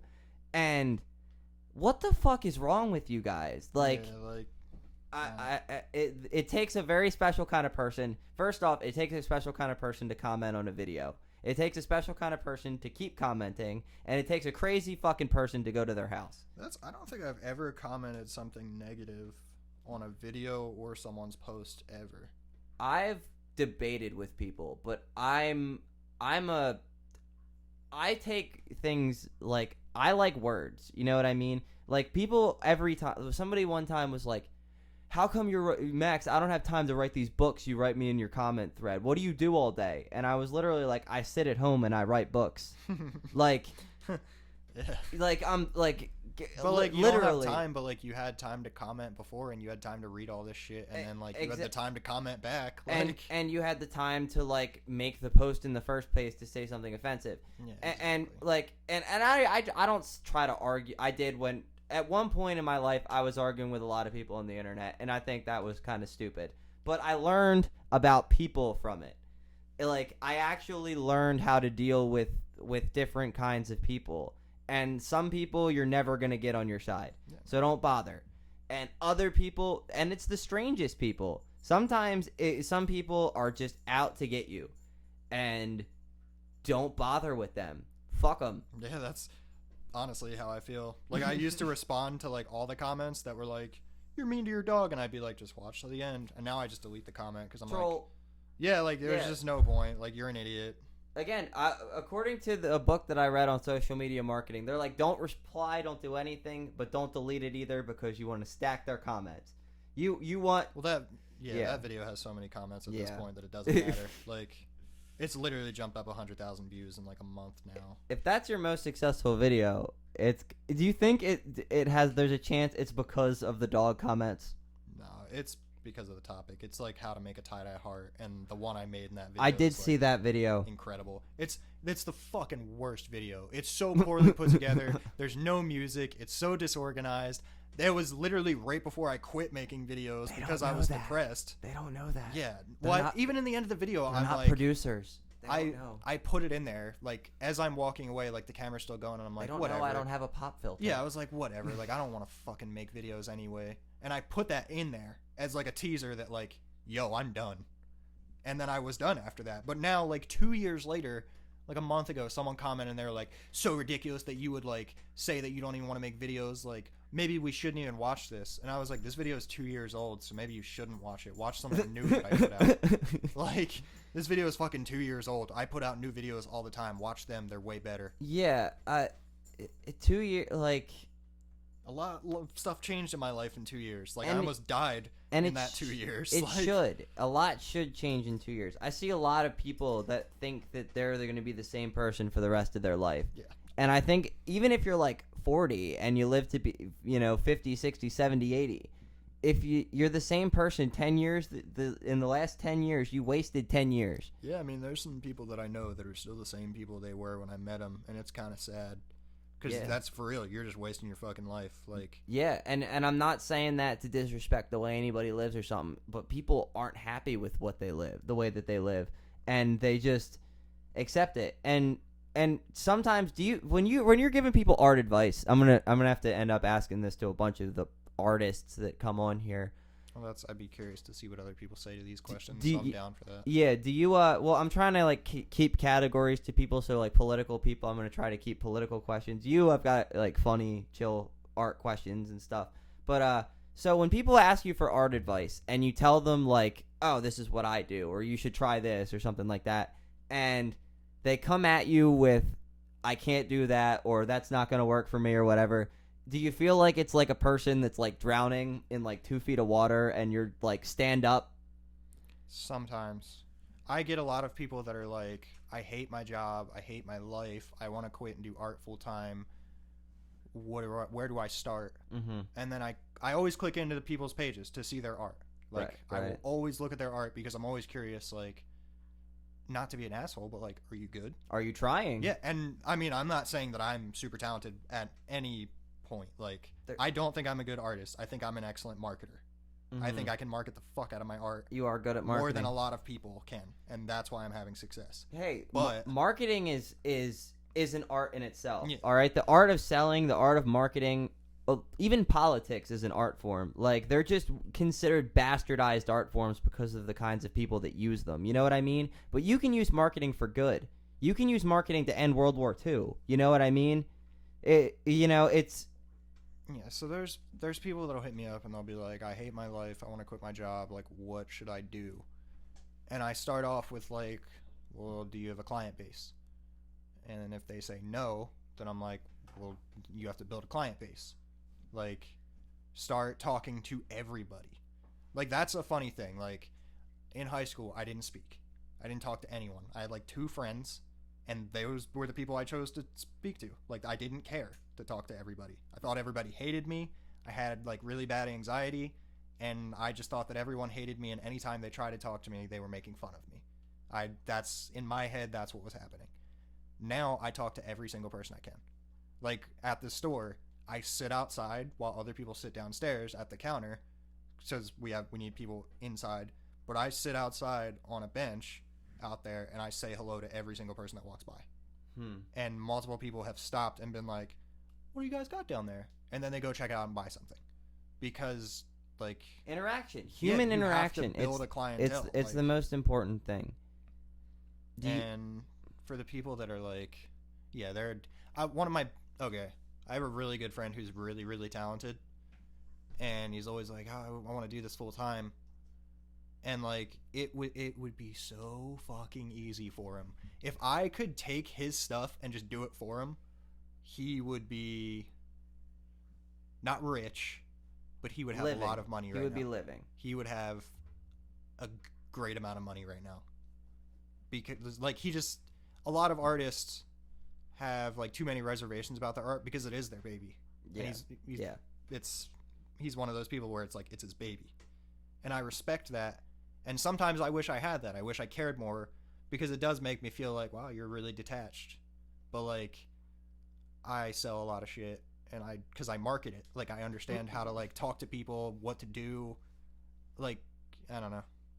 I'm not an art gallery type person. I'm more of like a look at this shit, put it in your face person. It's like, not an art gallery type of world anymore. Yeah, well, and that's the thing. Like art is a completely different industry than it was 10 years ago. And any art book you buy, any recent good book that you buy will tell you that the art industry is completely different. Yeah, exactly. There's a book I'm going to buy, I think, later this week, whenever the 25th is. I don't know what today is.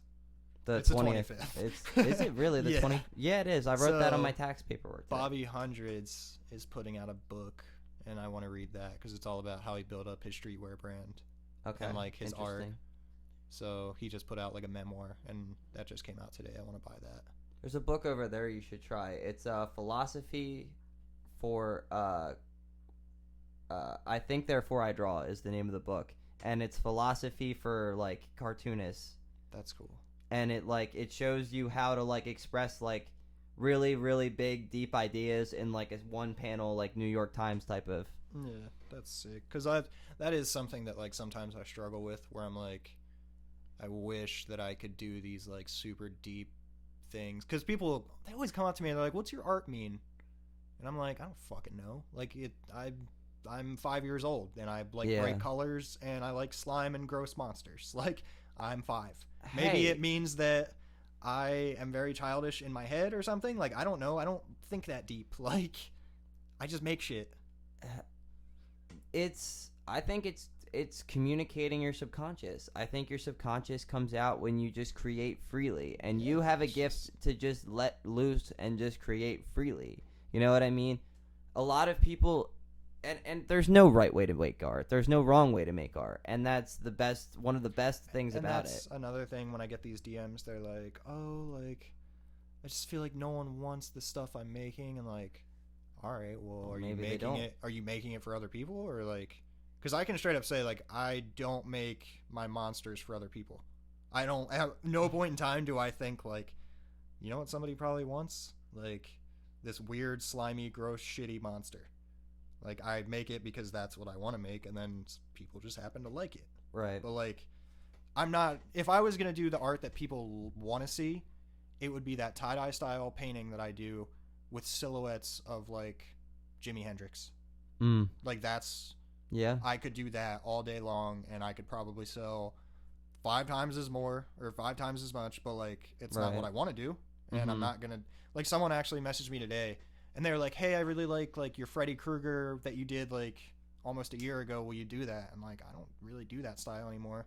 So I told them yes, but like, I like doubled the price because it's not something I want to do. Like what I would have charged for it back then when that was my style. Yeah. I doubled it now because it's just not. Like, I feel like that's such a cop-out. Like, there's no creativity in that, really. Mm-hmm. And my favorite thing is when I get the messages that are like, I really like your art. I want to do art full time too. How do you do your style? And they basically just asked me to teach them like my art. Mm-hmm. I'm like, why would I do that? Yeah. Like, why would I tell you exactly how to paint like me, knowing that you're gonna try and sell the stuff that you're gonna make that's just like mine? Like, Mm-hmm. that doesn't make any sense. That is a very strange. And I don't think. Would you be? Oh, all right. Let me ask you this now. How do you feel about teachers in the art community? How do you feel about people that are like $200 on Instagram for like an art class that they do? I don't fuck with that at all. I think the best art class is just sitting there with a sketchbook and like forcing yourself to create anything that you can think of. Like that's people will be like, "Oh, I have shaky hands. What should I do?" And then like, look, Learn to draw like shaky. if you look at my hands, they're really shaky. So I was like, "Yeah, I have shaky fucking hands too." You know His what I hands do? are I draw shaking. gross monsters. Like, and like they were like, "Oh, like do you have any advice for like getting better?" And I was like, "Yeah, trace shit all day long. Like just trace cartoon characters." I was like, eventually you're going to trace one cartoon character enough that you're from seeing it and your hand motions doing it, you're going to be able to just do it freehand. And then start doing that character freehand all day long. And then eventually you'll be able to do it doing different actions. And all of a sudden you can make a whole comic book of that thing moving. See, I wish someone would have given me that advice. Like, See, I was always devoted to storytelling though. Like, I don't know. I think of art. In Alex Gray's book, The Mission of Art, he describes a dream that he has where a friend of his was climbing up a big mountain, like a Mount Rushmore head. And it was like the head was like all artists. And his one friend was climbing up to the ear because he was a musician. And his other friend was climbing up to the mouth because he was a writer. And then he was like, oh, I'm supposed to go to the eyes because I'm a painter. I'm a visual artist. Like, I think that's how we all communicate the same thing in 3 different ways. Yeah, I don't know. Like, okay, so for instance, like, say you're a writer, what's the best way to get better at writing? If you don't have an idea, pick a book character that's already established and start writing like fan fiction. Exactly. I've had a lot of success with fan fiction. Actually, one of my most successful works on the internet now, if anybody's going to bother to look for it, is my Pokemon fan fiction. It's pretty weird, but it did really well, and I got a lot of like positive responses from it. And you know, that was something I did completely out of boredom and needing. I write 3 pages of creative work every single day, and I have since 7th grade when I read Malcolm Gladwell's Outliers. I read that. Yeah, that's the whole like 10,000 hours. Yeah, and I was like, all right, well, let me think. If I work 8 hours a day, in 3 years I'll be about there, and I'll be about done high school. I think I was in like 10th grade. I said 7th grade, but it was later than that. And I just stopped paying attention in class. Ask anybody that I went to school with. I was writing the entire time, and I didn't give a fuck. And only later did I realize that was going to transfer into like public speaking and other things. And you see it with your art too. Now you're making YouTube videos about making art, and you're doing exactly. And it's the happiest I've ever been making videos, because before I was just trying to like do what I saw working on YouTube. But the minute I stopped and was just like, I'm gonna just do my own fucking thing that I want to do instead of trying to like force it and be like everybody else, that's when it started to like, not even that it's like working great for me, because it's still like, it's not a lot of views compared to what it could be, but like I'm happy with every video I put out, and it's the happiest I've ever been making videos. And like when I watch them, I'm like, oh, you can tell that like you enjoy yourself in this. Like I don't look into my eyes during these videos and be like, you're dying inside. There's like videos from like 2017 and 2016 where I'm just like, you're fucking dying inside. Look at you. Like, you're so uncomfortable with what you're doing. But whatever. I'm not going to delete them because it's important to see that. Like, so, see, some people would disagree. Some people would delete and other people wouldn't. And I don't think... I used to be a deleter. I don't necessarily see a problem with being a deleter. as long as you're not a denier too. You know what I mean? Yeah. Like when they pull up if you're on the news, you know, you're blowing up as an artist or something, and they pull up your first song and it's terrible, or like you're a dancer and they pull up you in high school on, you know, your talent show stage, just own it. Yeah, exactly. Just own your. If anything, you could just be like, yeah, and then I worked hard as fuck, Yeah. and now here's the progression. It'd be like, exactly. Look at how bad that was, and you can do it too. You're not. You're not. You can be better than me. Exactly. You can be way better than me. Somebody asked. It was like someone that like I respect as an artist. They were like, "Oh my gosh, like one day I want to get on your level," and I was like, "What the fuck do you mean? Like you're above my level already?" And they were like, "No, like you do way more, blah blah blah." And I was like, I don't know, dude. Like, your stuff's really good. You're way better than me. Like, just trust that it'll happen. Like, I think that's a symptom of our generation in particular is very noticeably comparative. We're always on Instagram like, oh, this person graduated today. Oh, this person just got a new job. Oh, this person just got a car. yeah, it's fucking horrible. And we're like, well, what the fuck did I do today? And meanwhile, you have no idea how other people perceive you. I have rough days as an artist, and I think, like, how, like, I'm a piece of shit, I'm a failure, you're not getting anything Yeah, exactly. done. I feel lazy every day, and then, like, someone will be like, dude, like, for instance, today, I don't feel like I've done enough. Yep. But then when I lay in bed tonight and I do, like, a mental, like, list, it'll be like, you woke up early, you went and shipped orders immediately from the shop, then you mowed your grandparents' grass, then you came home and did the pencil sketches for 30 drawings, and I inked, how many did I say, like 10 to 12 or something? However many. Doesn't matter. I inked. You worked. I inked a lot of them, and then like came and did this podcast, which, how long have we been going for? We have been going for, I was actually about to bring that up. We have been going for 141. That's decent. Like, I'm enjoying it. No, this has been a very successful thing. We'll probably go for like another 20 minutes or so. Fine. Just wrap up casually. Yeah, that's cool. But, what were we talking about? I About being productive as an artist. Oh, yeah, but like, I could do a million things a day and then still feel like a fucking loser. Absolutely. And feel like I'm not doing enough, because even if I did a bunch of stuff, like, I could go on Instagram and see one artist that did one drawing today and be like, that's so much better than anything I've done. I suck.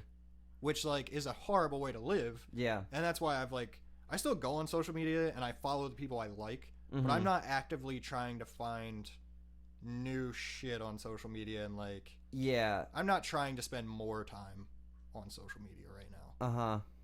It's a balance, especially as an artist, because I go through stages where I'm like, I would be much happier without social media in my life, and then I realize, like, that it's the best fucking marketing platform to ever exist, so I can't get rid of it. It's the reason that I'm able to be this artist. You know, I could still be, you know, I've been rejected over 300 times by different agents, and if it wasn't for the internet, I'd still be, you know, sending out letters to people in New York that didn't give a fuck if I lived or died. And that's how this industry used to be. It used to be it's still a competitive industry. It's a different kind of competitive now. I feel bad for future generations of creatives. The ones where we're the CEOs making those decisions, because we're from a generation where everybody is trying to like do something. Yeah. So everybody's trying to blow up. You think we're jaded? I'm the most jaded motherfucker ever, and I'm 24 years old. Right. So what happens when I'm 54 and like am running? Because I mean, life's gonna work out. Like, just based off the work ethic. Like, say Lowbrow Lounge becomes this huge thing, right? And then some kid's trying to fucking come up. I'm gonna be like, yeah, you and every other fucking kid in the world. Like, yeah, I'm definitely gonna be a jaded little fuck. And I know that. Like, I've grown more tolerant recently. I guess I don't know what it is. I won't say. Okay, so I said that too raw. No, I won't be completely jaded, but I think most artists know what you're talking about, though. That there's this like we're like, all right. So you have to prove yourself. The more. field is saturated. Yeah, is what it is. You have to prove yourself a lot more nowadays because everybody's doing something. Exactly. Every single person starts a clothing company for a month, and then when they don't sell out right away, they quit. And they do, and everybody's a rapper. Yeah, everybody's a rapper. But so then when you actually start doing these things, everyone just thinks, Oh, it's not going to work, you're going to fail, I'm not even going to pay attention or support this. Until you're like jamming it down their throats a year later, being like, I'm fucking here, take this. Like, well, yeah, because that's what I had to do with my art. Like, mm-hmm. it took forever for me to finally be like, yo, this is what I do. Like, I am full-time doing this. Like, I'm doing it enough that I can support myself right now. For people to finally go like, oh, Austin's an artist. And like, so the whole time I've been like leading up to this point to being able to make enough to quit my job, like, you didn't pay attention, but now that I'm doing this full time, now you want to jump on. And I get it, because I'm that way with people. Yeah, where I see like someone made something, fair weather and fans. I'm just like, yeah, whatever, like, it's not gonna last. And that's fucking so jaded and shitty of me, but like, it's not gonna last. But then once I see it start to last, I'm like, all right. Like, it sucks that you have to prove your... I mean, it doesn't suck that you have to prove yourself, because it separates the fucking... I'm not trying to offend anybody here, but it separates the men from the boys. No. All right, so when again, I'm going back to Alex Gray, because he's, like, again, my paragon for visual artists. He was doing a lecture, and somebody asked him how someone should get their art out nowadays when the field is so saturated. And he was like, I mean, when I was coming up, nobody thought that you could make a living as a painter in the 70s. Everybody thought that was going to be, you know... I have kids on YouTube that comment, you can't make a full-time living doing art. Yeah. And it's like, it's funny that you're saying I can't, because I'm literally doing it. Exactly. It's been a year now. Like, you... okay. And people will share things that I post and comment on them, and comment things like, you can't be a full-time artist, and not realize they're commenting them on my page where I'm a full-time artist. This happened to me just the other day. And like, I was arguing with this guy, and he was like, oh, I didn't realize this was your page. Because he literally was like, Instagram is not a fucking career, dude. Like, it is now. And I was like, I mean... You're kind of helping send this image that I produced out, though. Yeah, you know what I mean? Like, Instagram's totally a career now. There's fucking influencers and shit. Like, yeah, all that stuff's totally... The Kardashians, the youngest female billionaire, because of Instagram. $10,000 she makes a post. And fucking, she knows how to market herself. Like... And that's a lot of people ask for art advice, and I straight up tell them, like, I can't marketing advice. I can't give you art advice, but I'll give you some fucking marketing advice. Like, I'll tell you how to. I told this one guy straight up, like, you should probably change your name. Not his like his real name. No, like his art name. Listen, Carl. Like no one. No, sorry to Carl's out there, but yeah, I don't like his. What was his name? It was like, I don't know. It was like doctor, something bad. It was like doctor, and then like something. It was like his initials or something. Dr. Trash. It was just like, dude, like for the type of art you're trying to do, you need to come up with a name that like fits that. I worry about my name because people have trouble pronouncing it. Platinum Star? Well, Moox Millie. I mean, I don't think that's hard. They're fucking dumb if they can't pronounce that. Okay. They're fucking stupid if they can't. It's not hard. Thank you. That's a plus. But like, okay, so for Marissa's jewelry, it's like MRB Jewels. That makes sense. It's jewelry. Mm-hmm. Like a lot of like fashion stuff is associated with a name. But like when it comes to art, and like say you're trying to build like a clothing brand, I can't fucking make a line of t-shirts called Austin and expect them to sell, because who wants to wear fucking Austin? Like, no, that's stupid. Well, what about like Ralph Lauren? See, but like, you're inventing an ego. No, it's like an ego art. It's an ego-driven art when it's something like that. Versace. I feel like he probably started with like money or something, or like they had like something unique that they were bringing to the table. But when it comes to like visual art, like, what do you really like? Yeah, all art is unique, but realistically, it's the same paper that everybody else was drawing on. Mm-hmm. Like, it's the same shit. Like, so really, what are you bringing that's unique? So you have to bring in like a name, and like, if you, I don't know, it was just like the stuff he was doing was cool, but I was like, here's the changes you could make, and like your problem is going to be in marketing. Like, everything's got to be on brand. And it's crazy when you see people have tremendous marketing success and someone that's very similar have the complete opposite of marketing success. I could talk about two musicians that both came out recently, and one of them is doing phenomenal, and the other one is like not.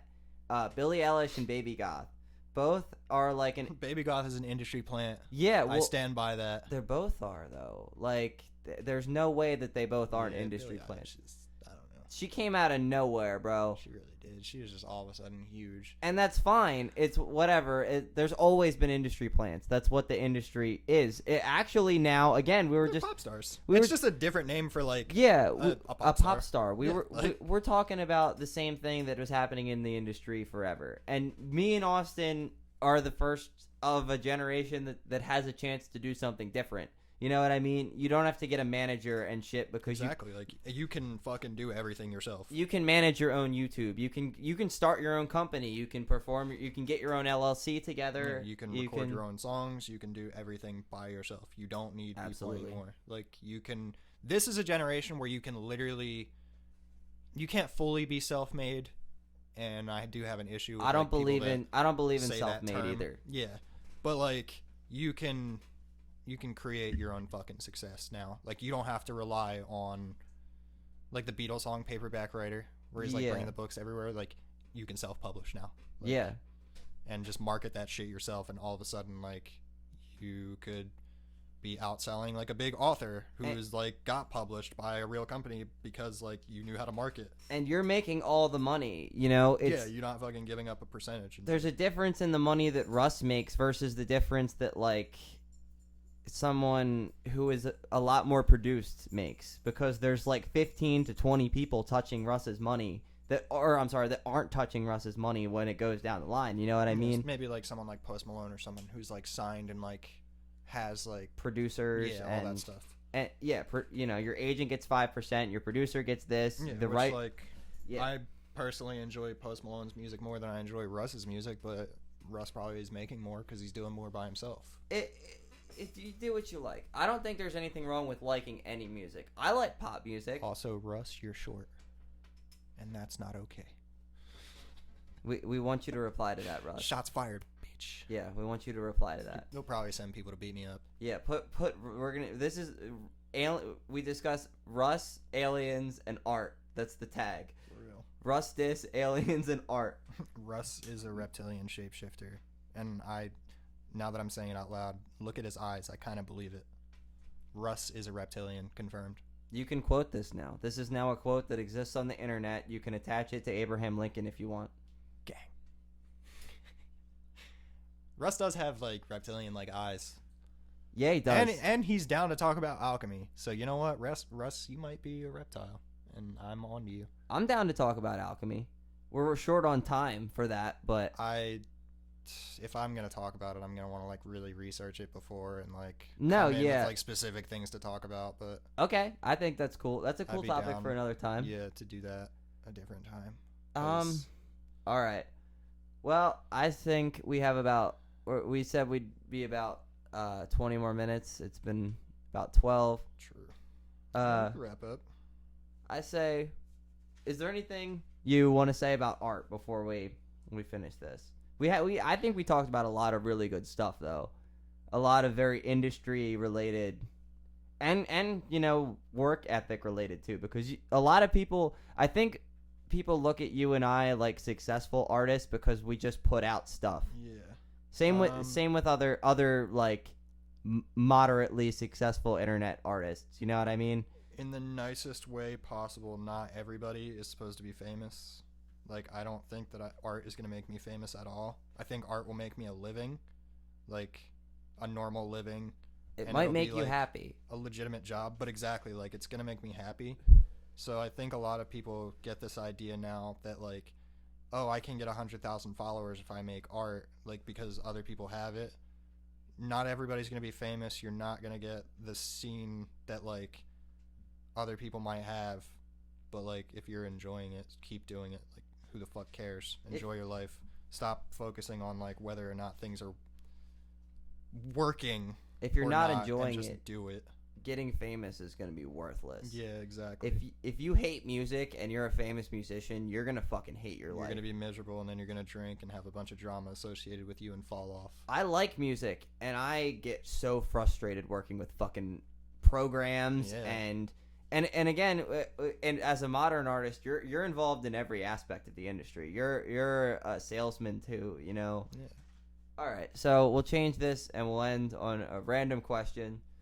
On a scale of 1 to 10, how likely do you think you would survive if the mafia was trying to kill you? If you knew, I've you thought knew about the this a hit, lot. yeah, you know about the hit. You have a chance to run, but they're How long do coming I for have? you. You don't know. You don't know anything like that. You just know it's coming for sure. I think I could like, yeah, I think I could just go away somewhere. Because I know exactly where I would go that they wouldn't find me. Mm-hmm. No relatives there or anything? There's relatives there half the year, but... See, they're big on places like that, though. The mob. Yeah, but this place is so far They're away good at that. and so secluded and so, like, private and not really known about that, like, they're not gonna... And it's, like, it's really cold there, like, year-round. It's basically, I would just go, like... When you have to dig your own grave, it's going to be harder. I would it's go cold. live in the mountains, basically, where a mountain. it's going to be really hard. Undisclosed mountain. Yeah, like a mountain. It would be really hard to find me. And it's also like a fucking fortress that I could, like, fill with weapons. So pull up. There's only one entrance. So, like... The mob's easier to run from than the government. Yeah. Mafia doesn't have helicopters. I've thought about that before, though, because I really like Goodfellas, and I've thought about, like, mafia type style stuff. Well, the reason I brought this up because my grandfather, his boss is Frank Sheeran, who was the head of the movie The Irishman that's coming out on Netflix. Oh, okay. By Martin Scorsese. It's got every famous mob movie guy in this. That was my grandfather's boss, and it's about him killing off another boss. And I just read this whole book. And my grandfather actually went to jail for pleading the fifth on behalf of... Organized crime is fascinating to me. Oh my I read God, a lot it's of books so about interesting. It's very, very interesting to me. It's so interesting. Frank Sheeran also is pretty sure he's the one that drove the guns to Dallas to be used on JFK. Interesting. It's a great... And this book is being turned into a movie, and I'm so fucking excited for it. Yeah. Organized crime is very fascinating to me. And... I don't know. I think I could survive it if I had a few hours. Right. But Just a few hours, though. If it was like all of a sudden someone just texted me and they were like, hey, we're coming for you, I would already assume that they had, like, planted my car with something, like a bomb or something. So, like, I would probably leave on foot. And I want to say something, but I can't, so. Yeah, I don't know. I don't know, man. Maybe. All right, well. I wouldn't go anywhere they would think I would go. That is an approximation of 2 hours. So, Thank you to everybody that ends up listening to this. Thank you, Austin, for coming. Thanks for having me. This was fun. Thank you, MRB Jules, for support. Thank you, Platinum Star Entertainment, and myself. Is this the first one? Yes, this is the absolute first one. Pop that cherry. Yep. Austin, pop my cherry. Right here. I tried to make a pop song. Right here in front of everybody on YouTube. Pop. Gang. Gang. All right. Is that it?